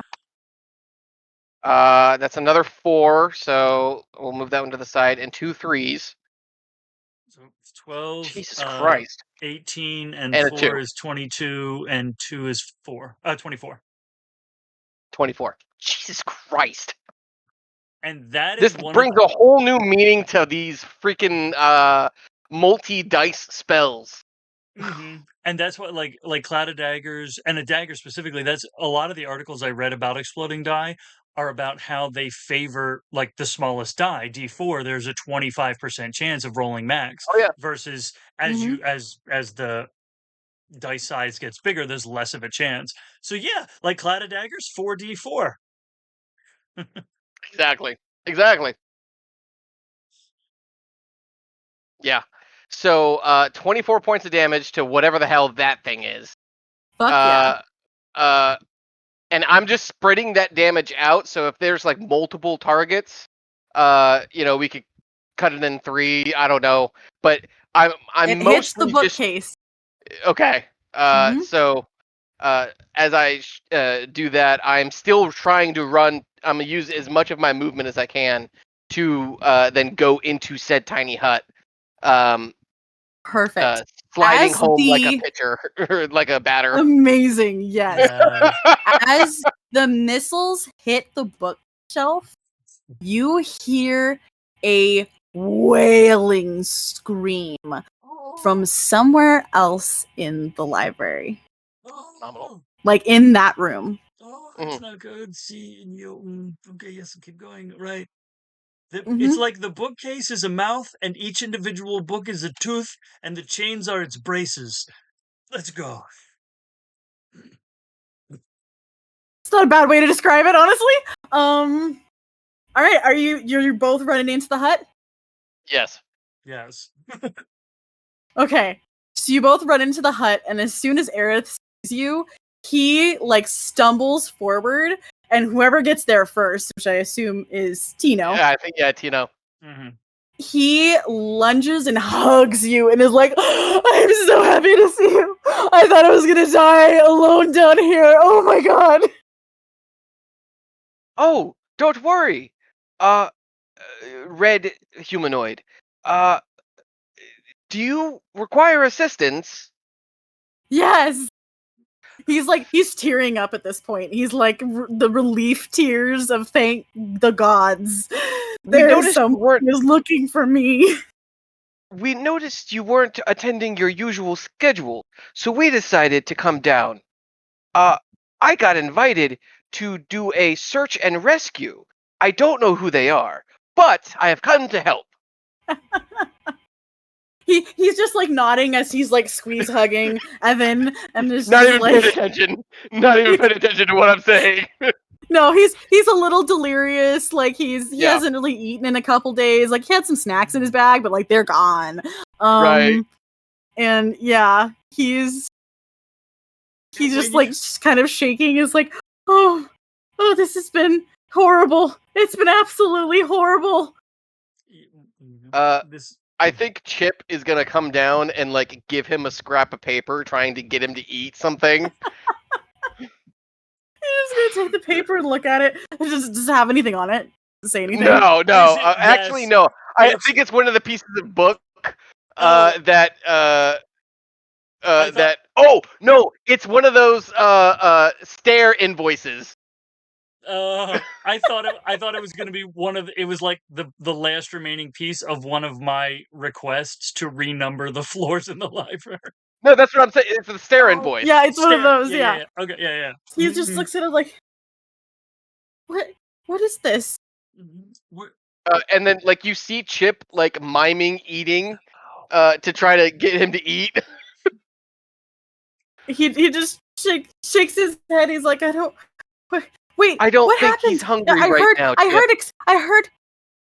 heard something loud. I heard like a. Did you guys fight something? The books are evil. Did he get to you? I don't know if it's a he. What's it? The thing, the specter thingy. I've been told not to gender things. It gets very wibbly wobbly. Is the inspector down here? What? No. Like it looks like a ghost. Did you guys see it? Oh, Evan, did you see a ghost? Besides, those books beating the crap out of you. Not since I left Samanaya. And there were more books. I'm not even going to say you need to. He's fiddling with a ring on his hand as he says that about not since I left Samanaya. Yes, there were more books. One smacked me in the face. If you haven't been beat up by books, are you even a researcher? He does make a fair point. I guess I'm a researcher now. I thought it was just those books. And he like points out the hut towards the chained books that are no longer moving. That's good. I was trying to read one of those books, and then they attacked me. And so I tried to leave this way, but then there was like a ghost thing that also attacked me, and I didn't know what to do because I'm not very good in a fight, and I don't fight. So I just made a hut to protect myself and hope that they would just go away. But then when the hut, disappeared, when the spell ended, they just came back again. So I just kept making the hut over and over. And I've just been pacing in here, trying to figure out what to do and hoping that somebody cared that I was missing. Well, he's just panic rambling at this point. You'll be delighted to know that V cared very much, enough to find almost 24 people to find you. Really? I could kiss her. You have to ask. I don't think that would be appropriate. But I do think he's at this point, he's like fully crying because he's the kind of person that's like doesn't think anybody cares about him. Like, he's just in his books and he's so touched that his friends that are willing to find him. That anybody noticed he was gone. Well, here's what we're going to do. When we get you back upstairs, we're going to get rid of this scale over. We're going to shave your head, and it's going to look fantastic. What? He's like, what are you talking about? So, I think what we need to do, friend Evan, did you still have that? Is it a message? thing that you do to give me your invoices? I'm going to say yes. Message thing, writing down, not sending. Sending is magical. Oh no, I'm talking about sending, but okay. he does. Tino doesn't understand that, so I apologize. Mm-hmm. No. Yeah. He does. No, I dig it. Yeah. When you send scrap back to me, what is that called? Well, the writing is writing. Magical thinking to other people is So we're all within 5 feet of each other, right? Yes. We're all within the hut. Yeah. So because we're all within 5 feet of each other, I'm just gonna look and very distinctly, like, my mouth is closed and not moving at all, as I'm telepathically telling you. This is telepathic sending of message. This isn't how I wrote my my proposals, but this is ways of communicating information without verbalizing it or writing it down. Fascinating. Do that to contact everybody else and tell them that we found him. Okay. That won't work from inside. You have to go out there to do it. Okay, then we go out there and do it. Those books aren't that bad. But you haven't seen the other one. It's very scary. It's not a book. If you're afraid of big books, that's okay. It's not a book. Well, see, I like big books, and I cannot lie. It controls the books. You other brothers can't deny that when... well... Wah, wah. I will step outside the hut and cast Sending to V. And as you step outside the hut, I'm going to do this. I'm going to need... if it hits, or just does it? I want Ethon to say something. Something is... Ethon in world says something to Aerith that's like his whole persona, that and it's fully not even, it's not a pretend persona. Like he's got a 12 charisma, but he's fucking half autistic. So like he's wonky. But in the moment where like Aerith is clearly terrified, he's like, he controls the books, and Ethon is like, yes, but says something like, oh, okay, he's not fucking okay. Like Ethon is in fuck shit up mode. Yes, it's probably going to try to kill me. The one good thing though is you're not going to die down here alone. We're probably all going to die down here together. And I step out. So as you step out, you look up, and floating above the hut is what can be described as a wraith. And it is going to make an attack at you, and that is a dirty 20. I had to do my math. Okay, good. It's a dirty 20 to hit. I want to see if I'm... do you have like shield or something? So I do have shield. That only boosts me to an 18. I also have, and I can do it a number of times, and I want to do it just for the visual of it, but it's not actually going to help. How many times can I do it? I don't remember. Oh no. You know, I'm gonna do it. It's fine. No, I can't do it because I have another reaction that I'm gonna use. I rolled to see if Ethon was concerned. He wasn't, and I didn't really need to roll. So as he steps out, and do I get sending off before this happens? How what would you be saying? Because you would have to step out do the casting for it and say what you needed to say, and pretty much the moment that you step out of the hut, it is swinging at you. Okay, so I would not get. So how long does it take to cast? Okay. It would be. I think it's at a minimum it's 6 seconds. It's an action, so I would say no. So I step out. You could probably cast it, but whoever you're casting it to is just gonna hear ah. Yeah, I think I step out and I'm getting ready to cast it, and then as soon as I step out, I see the wraith above me, and I stop, and I'm just looking up, and I'm like, I've seen better.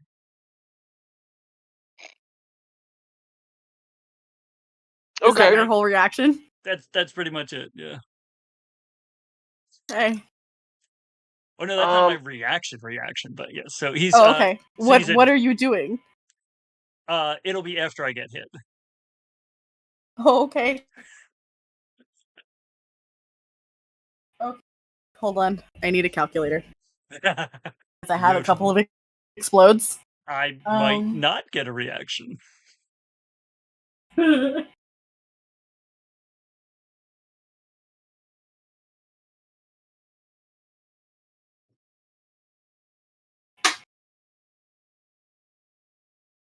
It'll be fine.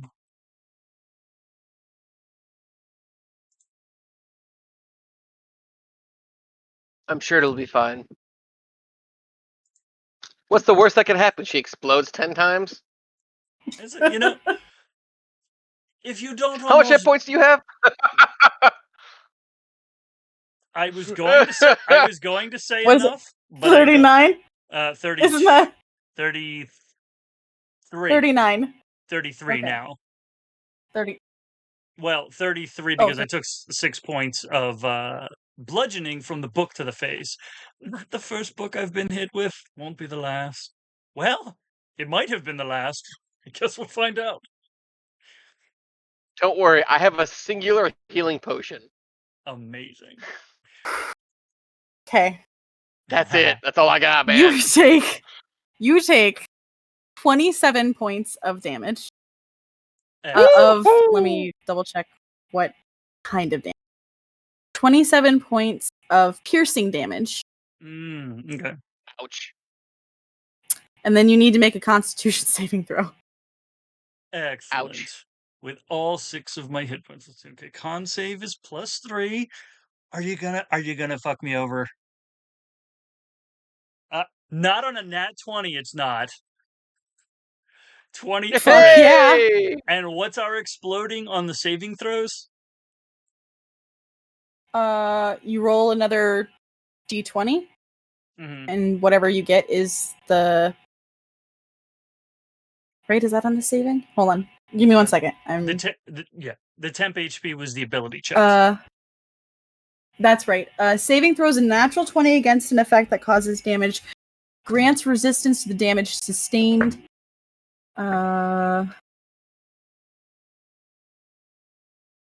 So it grants resistance to damage sustained. Okay. From this was not a damage effect. Okay. So it was a saving throw to not be paralyzed for 1 minute. Excellent. So you succeeded. I will take that. Hooray! And I will use my reaction to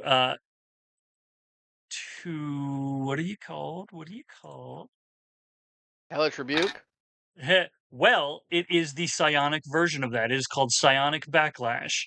I can use my reaction immediately after being hit with an attack roll by a creature I can see to force it to make a wisdom saving throw. And what's my spell save DC?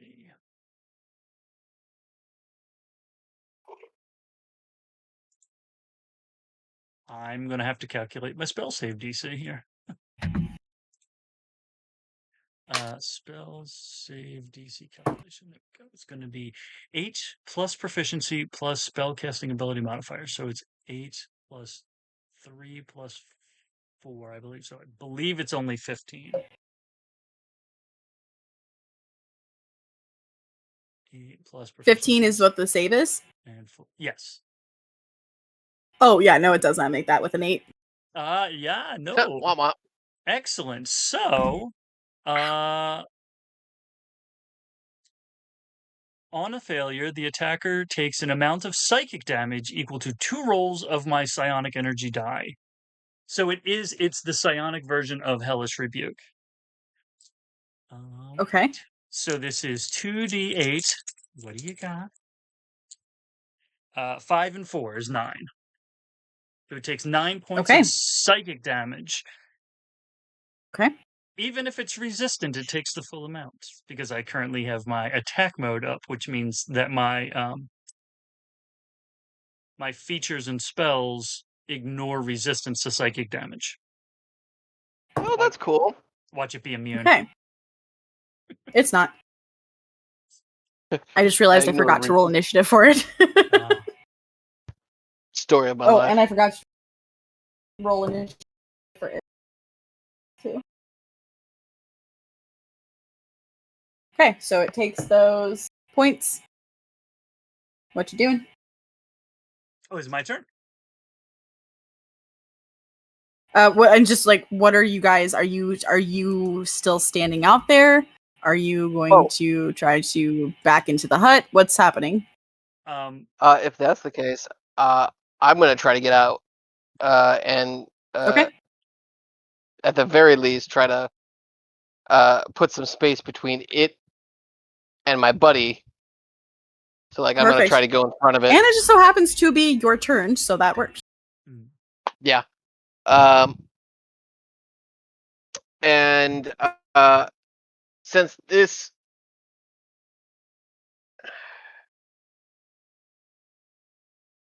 Let's see.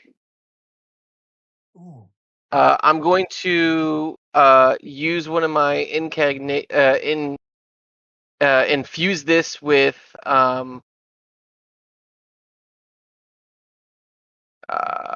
magic, so that way it's a magic item. Does that make sense? What's that called? I'm trying to find the bloody thing for it. I know I could do it. Actually, scratch that. You know what I'm gonna do? I'm gonna take out. I'm just gonna use magic on it. I'm gonna just keep throwing all of my screws at it, all my loose bolts. That's probably gonna be for the best. And I am going to cast magic missile at it. Okay. Tino, for your verbal component, when you do that, you should yell, "Screw you!" Yeah, literally. So that's 2 exploding, and a 3. Okay. 4, So 2 division 4 is 4, 4, 3 is 11. And then 4 and 15. And 3. Jesus. 18. Jesus Christ! Come on, baby! Come on. Okay. Well, that's a 1. 16. 19 points of damage. 19 total. Fuck yeah. 19 points of damage as these screws just fly through this thing. And I am going to say, pick on somebody your own size. You're not even a humanoid. And I have another attack, but I can't cast another spell. So I am going to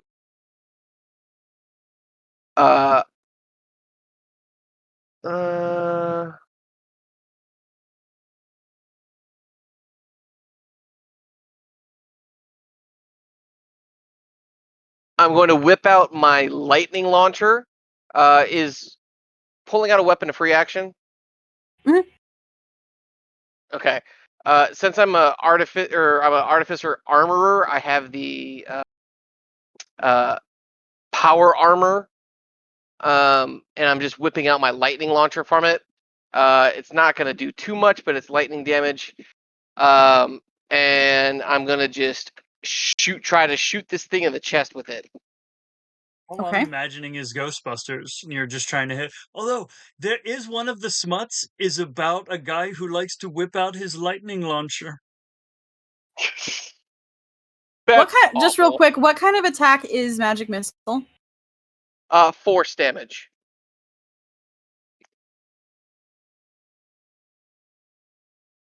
Okay, so that... Well, that's a 6, baby! So it's 1d6. I just exploded. So that's 2d6.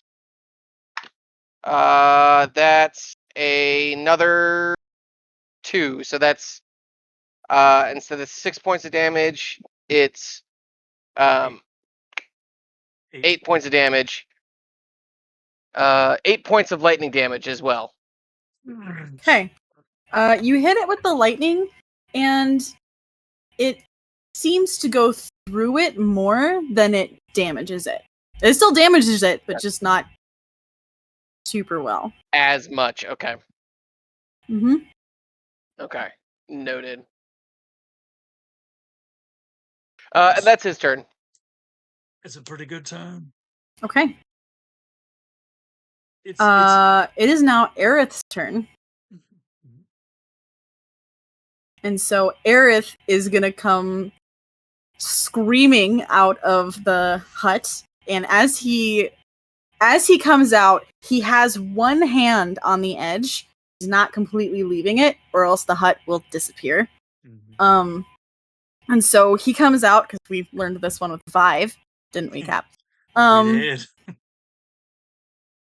And he is also going to Magic Missile, and you're going to see a whole bunch of feather quills shoot out. That's how his Magic Missile comes out. Oh, fun. Let's see here. I think it turns out he's actually 1/8 porcupine on his mother's side. Ah, I see. That would explain the graying of the scales. Mm-hmm.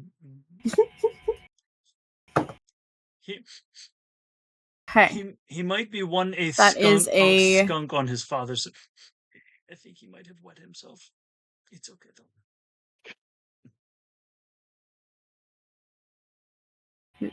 I think that's just the hut. Third level. It's got to air out. Right. One more dart. So it is made out of paper. Now I'm just wondering if you just keep. It is funny because do away with the drudgery of your grandfather's magic with this improved version of the spell used by Jim Dark Magic. Jim's Magic Missile. Yeah. Fuck. If you keep farting inside of a tiny, I mean, it's a tiny. It's like farting in a closet. 2d4 per. Is it 2d4 per missile? Is it?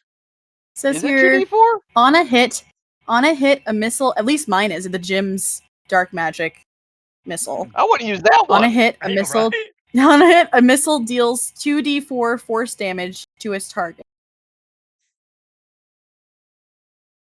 So I think so. Yeah. Yep. You create 3 whistling hypoallergenic gluten-free darts. So he has 4. Did you say gluten-free darts?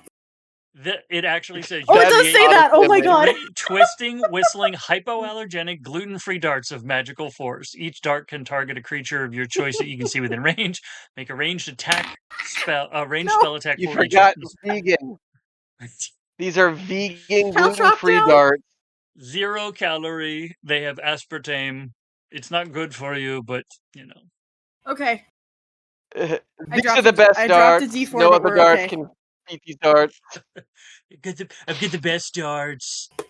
All right. The very best. Oh my god. All gluten-free. All vegan. We don't mess. No with GMO. They have extra gluten. So, 3 of them exploded. Extra gluten. 3 of them exploded. So we don't use any of that woke. We don't use any of that woke gluten-free bullshit. We injected more GMOs into it. We took all the gluten from the gluten-free things and put it into these. We went to the FDA and said, You're the we worst. need more. More another gluten. one exploded. So I talked to the people at the FDA. I love the people at the FDA. They love me. It's the best. It's the best. It's the and best it exploded people. again. Oh my god. Aerith, He is pissed. Aerith, you said you're not good in a fight. I feel like you're proving otherwise here.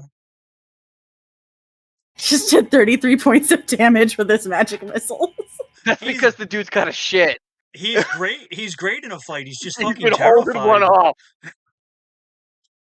This man has not shit or pissed in 2 days. Right. He's like, He's backed up. I'm dehydrated. I have a level of exhaustion. Fuck that thing in particular. Yep. And so he hits this wraith, his magic quills, his quill pens, and you hear it shriek. And all of the books that are in this cage section, they all shoot out as far as the chains will allow, and they're just like trying to like hit something. But you guys are not close enough to get hit by it. But it's like a guard dog at the end of its, but it's a whole bunch of books doing that. Like terrifying. And so the books are open and you can see them almost, they look like jaws snapping. Yeah, hate that. So yeah. Ever since Harry Potter, hate that shit. Nope. Yep. Never touch the book again. All right, no. You just gotta stroke its spine. Yeah, motherfucker, it's gonna eat my hand. Yeah. Okay, Ethan, it is your turn because the chained library cannot reach you, but it is fucking trying. Oh yeah, it's fine. All of you settle down. It'll be, well, it's already dead, but it'll be all the way dead in a bit. And I'm gonna cast Sending at that point to V and let her know we're on level -5, which you inexplicably call 10. We have found actually I only get 25 words. I'm pretty sure I was about to say you're already at your quota. I'm pretty I only get we 25. have found, and that's it. That's all you get out. Yeah. Hang on, no, it was we are at level 5. Negative 5. We are on level. We have found which you call level 10. Inexplicably, yeah, I wasted you inexplicably call as level 10. 10. We have found that is 17 of my words. So I have 8 more. We have found Aerith. And I think at this point I realize I'm running out because I'm at 28. We have found Aerith. There's a specter. There's a murderous specter. Specter. Well, after murderous, it's done. That was 25. No, I'm after at 20, murderous. Murderous specter. I'm at 22. We are on level -5, which you inexplicably refer to as level 10. We have found Aerith. There's a murderous specter. I'm at 22. There's a murderous specter and books is 24, and then I go to say send help, and help gets cut off. So it ends with send. Yeah, send. That's what he assumes that sent. I mean, he was casting Sending. Right. Amazing. Oh my god, that is fantastic. So dumb. Yeah, send help. And at some point, I'm probably... It's almost as bad as Jester going... Is that your action then, to cast Sending? That is my action. Do I have a bonus action that's worth doing? A bonus action.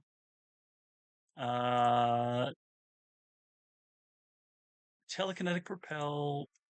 Do you have healing anything? I do have Healing Word, which is a bonus action. Right? I'm 95% sure. Well, there you go. I can't cast 2 spells, though. Healing Word is a bonus action, but yeah, no, I can't cast 2 spells unless one is. Oh no, Mage Hand isn't. What if you do a medicine check on myself?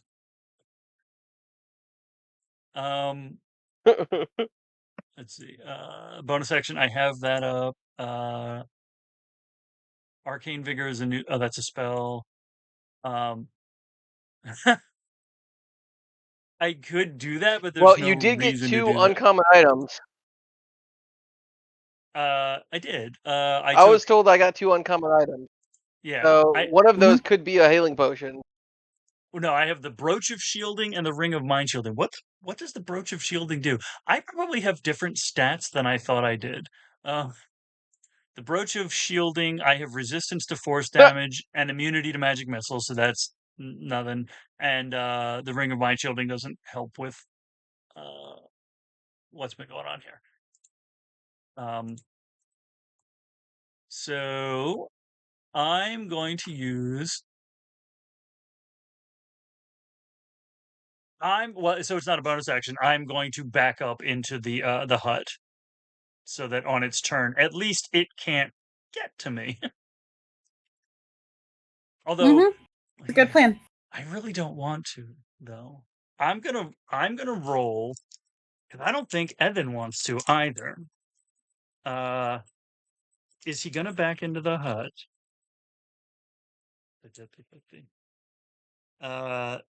78. Nope.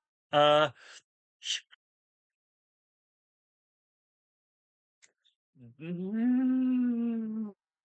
he will. Yeah, he's gonna back into the hut because he knows they both are much better off than he is. So yeah, he's gonna back into the hut.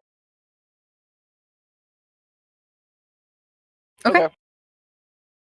And it goes to make a reaction swing at you, but you disappear into the hut as you move, and so it just hits empty air. Correct. And screams. Because it's mad. Good. You'll only be mad for about another 12 seconds. Yeah, pretty much. Well, it is gonna be mad because it's its turn. So, it is going to attack. It's gonna. How do I want to describe this? It's gonna attack at stopped working. Tino. And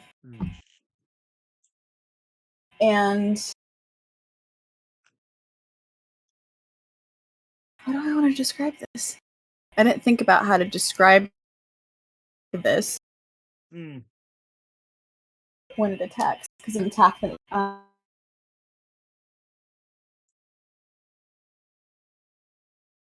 So it's a 20.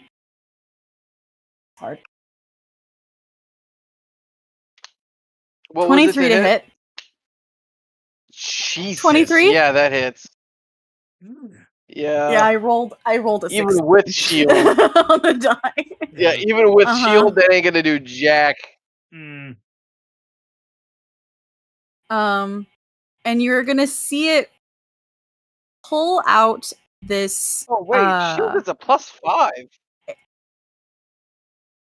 That still only gets you to 23. Shield so you have.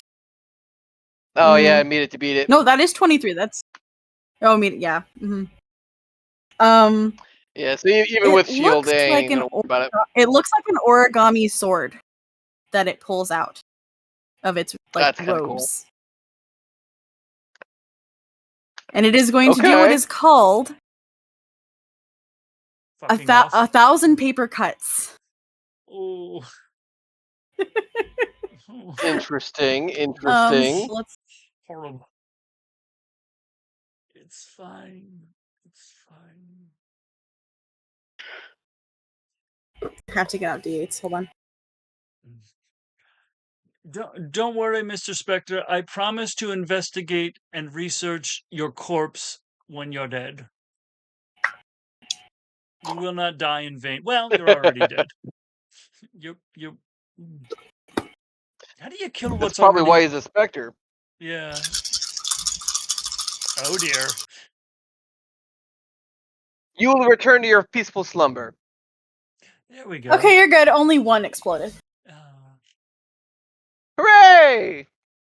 I was just looking at one of my dice that apparently part of the paint chipped off. It's a 2, but it chipped off like halfway through the 2, so I'm like, what? What number about Chip? is that? What about Chip? You better not hurt Chip. Yeah. Don't you kill Chip? No, I said my dice is chipped. No, my dice is chipped. Your dice is Chip? You've named your dice? So you, Tino, you were going to take 19 points of damage. Oh, good. That just means I only took 1 point of damage. Of slashing damage. I'm at 51. Exactly, because you got your... So temp HP you that take just 1 went point. away. But thank God for that temp HP, right? Oh, absolutely, absolutely. Pew, pew, pew. And let's...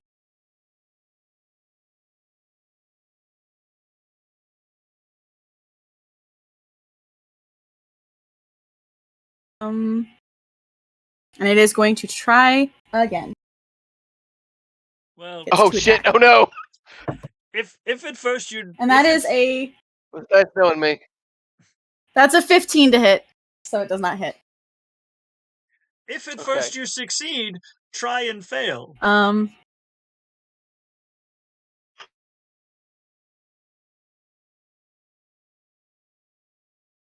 no. Can you guys hear me?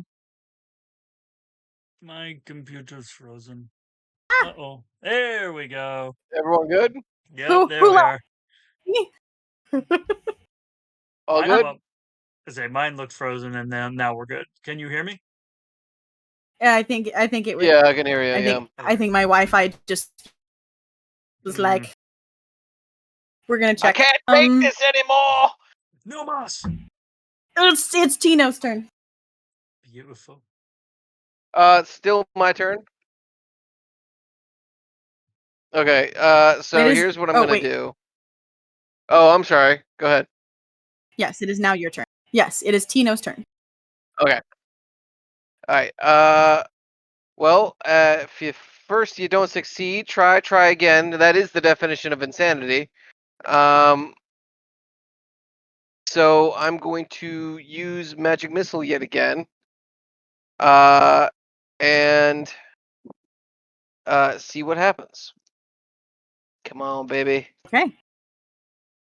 Big numbers. Big numbers. Okay, that's 2 exploding. And a 1. With magic missile, do you have to roll to attack? Or is it just according to this one, magic missile from the Dungeon Masters, or not the Dungeon Masters guy, but from the BMG or PMG, you create each dart hits a creature of your choice that you can see within range. A dart deals 1d4 plus 1 force damage. Oh, I didn't do the plus 1. But whatever. The dart all strikes simultaneously, and you can direct them to hit one creature or several. It doesn't say anything about I was just double checking. I think you're your good. special I was just one double that's checking GMO because the one I was is, using was yeah. I think that's why you no have worries. to. It's because of all those GMOs. I still would have let you have it, but I was just like confused for a minute. I think that's why with gyms you have to roll because gyms does more damage, so you do have to roll to hit the original recipe. That makes sense. With all the extra gluten, you don't roll to hit. Right. So that is 4 and 4. That's 7. That's 14 plus 1. That's 15 points of damage. And then plus 2, 3, 4, 5. So that's 20 points of damage altogether because of those plus 1 force damage that I haven't been doing. And then I'm going to take my zap cannon and shoot him with my zap cannon for my second attack. That one I do have to roll to see if I hit. And does a 17 hit? It does. Okay.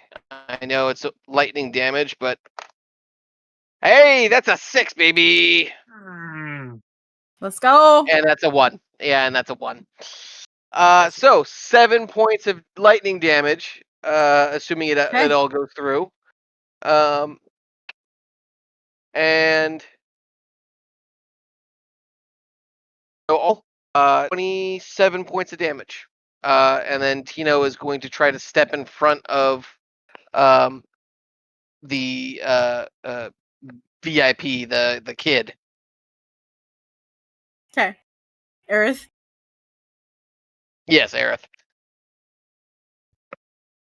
Okay. Perfect. It's my turn. Aerith is... Yeah, perfect. Aerith is gonna check on Evan, who just attacked you, us, and is like, oh my goodness, are you okay? Are you okay? How bad is it? And like, is like, mama birding. Yep. On a scale of 1 to 39, I'm feeling like a 6. So I'm running at about 16% right now. So no, I'm not okay, but I'm not dead. So that's the shape of things. Okay. The chained library is still guard dog attacking. Can't get any. It's chained. Guys, far away. Evan, it is your turn. When dealing with the undead, the best thing to do is fight undeath with undeath. And I'm going to reach my hand out of the hut again. And I'm choosing to believe now that the ring of mind shielding was on my middle finger. Just so that when I reach out, I flip off the specter. And that's the somatic component of summon astral entity. Because the Amazing. The astral entity I'm summoning, yes. So this is a ring of mind shielding that contains the soul of I don't know that Evan would have told this story. But he, you know what? This will be the impetus for telling the story later. But he summons a ghostly entity. My verbal command is, "Get him, Ray." And is this fucking Ray Romano or some shit? No. That's where my brain went to. It's short for It's short for Reynard. Oh, maybe it's a Neosian. I think it is a fox person then. Hot. Oh, sorry. Its attack in ghostly form is an ephemeral ray, which is why I decided its name was Ray. So it's plus 7 because it's my ability modifier and my proficiency. So it's plus 7. And let's see, Ray, how good your attack is. God, be good. Oh, that's a 19 plus 7 is a 26. So Ray is Ray's like, fuck that thing in particular. So Ray shoots off an ephemeral ray that does 1d8 plus 3 plus the spell's level, which is 3. So 1d8 plus 6. It went off the table. And that is a 7. Plus 6 is 13. 13 psychic damage. All right. How do you want to do this? What? Amazing. I don't know. This bitch had 1 hit point left. I need you to know. You're welcome. I need it had 8 hit points left after that. After Tino's round. So this is how it does it then. So your lightning goes off and like tears through it, right as Ray emerges and does this ephemeral ray, the ephemeral ray he uses to essentially catch your lightning and turn it into this ball lightning, entrapping it within the specter. Oh fuck yeah! And so if Ray's damage is just your lightning damage, just swirling inside of this thing. Absolutely. Yeah. Amazing. Yeah, and who So says it does therapy that? isn't great? Right? So as that happens, the specter just explodes into dust and just settles onto the ground. And all of the books that were chained just fall off the shelves, being held on by the chains that are connecting them to the shelves. So they're hanging. They're not on the floor, but they're just like, they've all come out and are just like hanging off of the shelves by the chain. They're no longer moving. Are we out of initiative? Yes. I'm going to cast Mage Hand and use Mage Hand to push all the books back on the shelf. You do that before you cast healing on yourself? I absolutely do. Yeah, I was about to say that tracks 100%. It does. It does. Amazing. Like, yeah, at that point, it is what it is. Yeah, yeah. Oh, no one else can hear Ray. So Ray can speak deep speech and has telepathy. What? No, so actually, Ray has telepathy to 60 feet, which means he telepathically communicate with anybody because it doesn't say that he can only communicate with me. And he's there for an hour. In fairness, Tino does have to choose what? Tino has what? Tino has what? Tino has deep speech. Nice. Perfect. So if you guys start talking, Aerith is just gonna like, know what like, is it over? Possibly. You said there's dust? Like it turned into dust, or was that just descriptive? No, it turned into dust. I'm absent-mindedly collecting. I'm gonna take some of that dust. It was a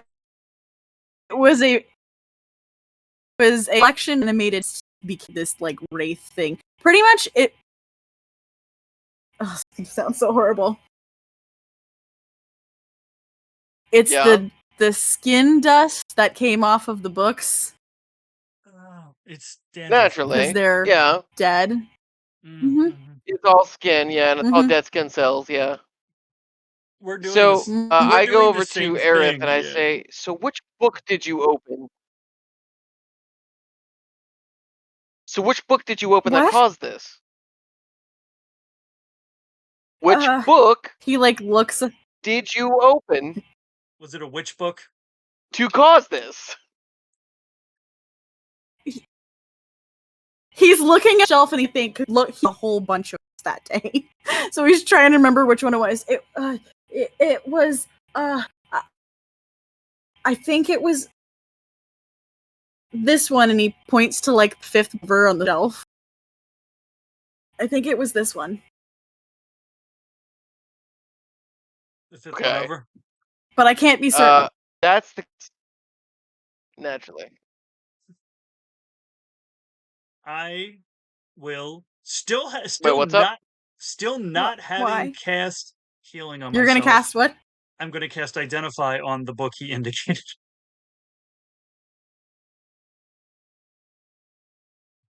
Okay. With all 6 of my hits. This might with all 6 of your hit points. This might, I won't say kill me, but it might render me unconscious and or incapacitated, but I'm gonna like pour the healing potion on you, so you get 1d8 healing. You want to roll that? Should I? When you cast Identify, you learn what it is and like, do you know who, like, what it is, what it's made out of, kind of thing? Like, Can't remember fully with identify. I'm pulling it up right now, but I off the top of my head how you choose an object you touch throughout the I cast. got it. If it is a magic item or some other magic imbued object, you learn its properties and how to use them, whether it requires attunement to use and how many charges it has, if any. You learn whether any spells are affecting the item and what they are. If the item was created by a spell, you learn what spell created it.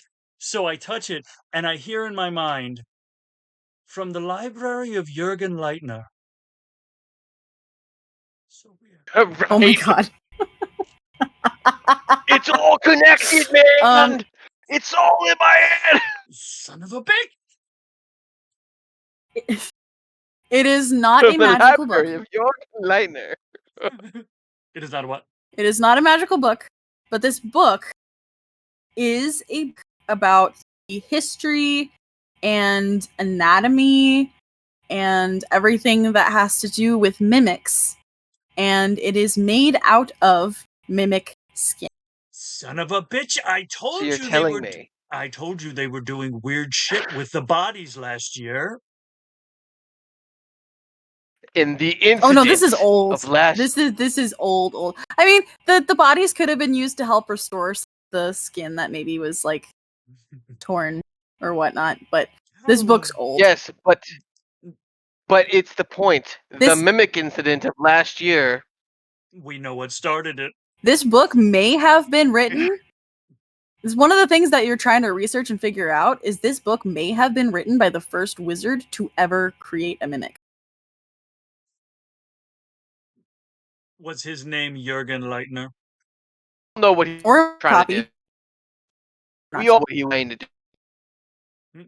Oh, we're bouncing in and out. Oh, there we go. Yeah, I know. It might be my connection for all I know. I don't know what the hell's going on. No. Give me a second. It's all of our connections. It's our connections being like, okay, it's time to wrap it up for bed. No. Yeah, I'm exhausted. It is close. We are close. I mean, this is pretty much the ending, so. What is the title of the... But yeah, so you see that it's a book on mimics. What were you gonna say? What the title was. That has been obscured. So all you know is that it says mimics and mimicry, but the beginning of it has like faded, or part of the skin was like torn, and so that's why they're sure who wrote this book, because the author has also, like, the author's name is gone, but it is suspected that this could be the first book of like on mimics. Gotcha. That's what you're researching. So I know that Ethon now has another thing jotted in his vision book. Figure out who wrote, and it's like it says like dash mimics and mimicry or whatever, like, because that's the and dash by question mark.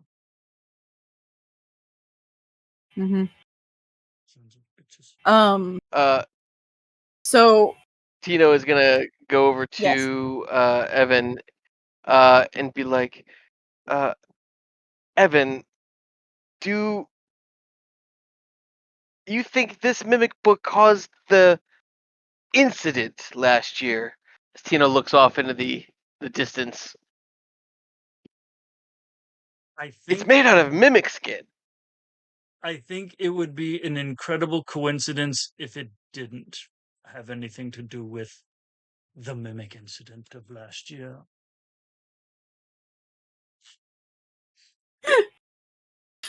At this point, V and a bunch of the others that have been looking for Earth, you can hear them like mumbling almost toward like at where the door is. Like you can hear voices, and they're that kind of thing where you can hear question mark.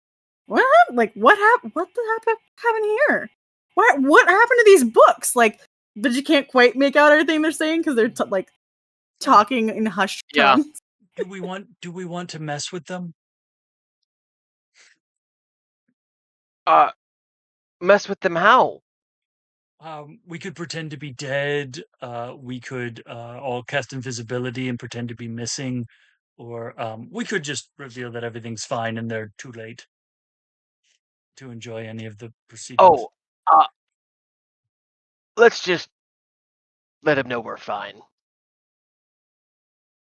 Okay. Again, Aerith pops his head out of the hut. And he's like, "Is it over? Are they all gone?" No, they just got here. Who? What's that, Aerith? You don't like everybody and you don't want them to be your friends? You said, Aerith, you said you want to do the smuts with V? Are you nice with people that have come here for you? It's for you. It's true. And honestly, everyone wants to do the smuts with V. You're like 45th. You said you wanted to live in this forever? A hut? You guys are so mean. You want to live in a hut on the -5th level of the library near the corpse of a mimic book? It's very strange. I won't yuck your yum. I don't think V And you wants even to... said -5th. I don't know if V will live down here with you, but I won't say she won't. He's trying to like shush you guys. Like, what are you doing? What? Stop!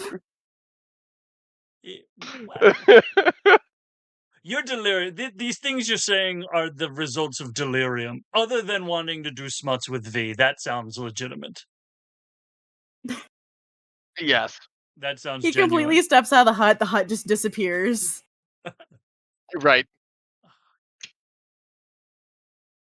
Oh, fuck. He's just sobbing pretty much at this point. He's so relieved. Ray, honestly, I pat him on the head.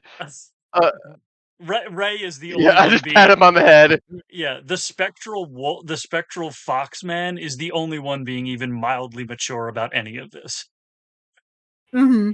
And we can't hear him. He is telepathically consoling Aerith. He's like, I'm so sorry for these. I don't understand.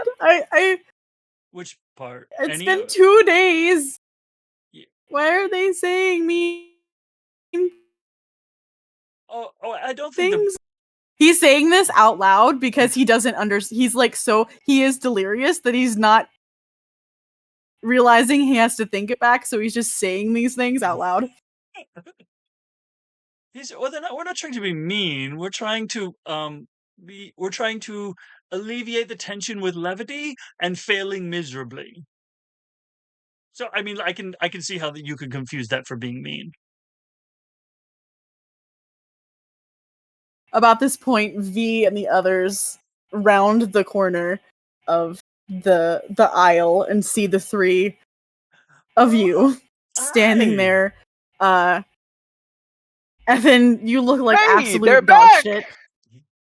You've got like small cuts like all over your body, and there's like black eye from the book slapped you in the face. And they all just like stop and stare at the three of you like, what the fuck happened? He was here the whole time. You said something about a was it the term you used? Murderous specter. Malevolent specter or something like that? Yeah. Murder specter. You said something like about a murderous specter and books? You're standing in it. Just like looks down at the ground. I hold out she just does. For her. Yeah, I just hold out a vial for her. This is all that's left. And what's on your shoes? You're welcome. Also, I found. Now we still have to look for search and rescue. Well, I don't know where they are. But we did find him. V just sighs and walks over and kind of takes Aerith's arm because he's just like mumbling to himself, talking to the specter thing that nobody else can hear. And she's like, let's get you some food and some rest, and we'll talk about this later. We'll talk about this later. And she like looks at the two of you. Oh, and just Ray gives me this. Ray gives me the same look. Right now, V and Ray are mom and dad, and they're both stink eye, and like Ray is like.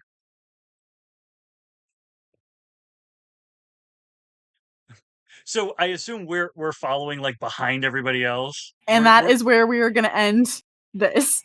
Yep, that is where we are going to end this story. Yeah. So we can have some other story at some point about Tino being taught about smut. Yeah, Tino. So Tino, about search and rescue. Remember what we were saying about titles and about last names.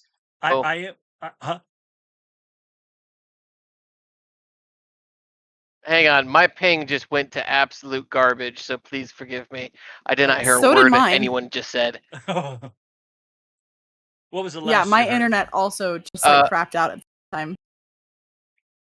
I just heard you say Tino, and that's it. So Tino, remember we talked about titles and last names, and we talked about search and rescue. I think we might have discovered that rescue is your last name. You might be Tino Rescue. Oh, I see. And now we have to search for search. Cinnamon roll. Cinnamon roll. Rest.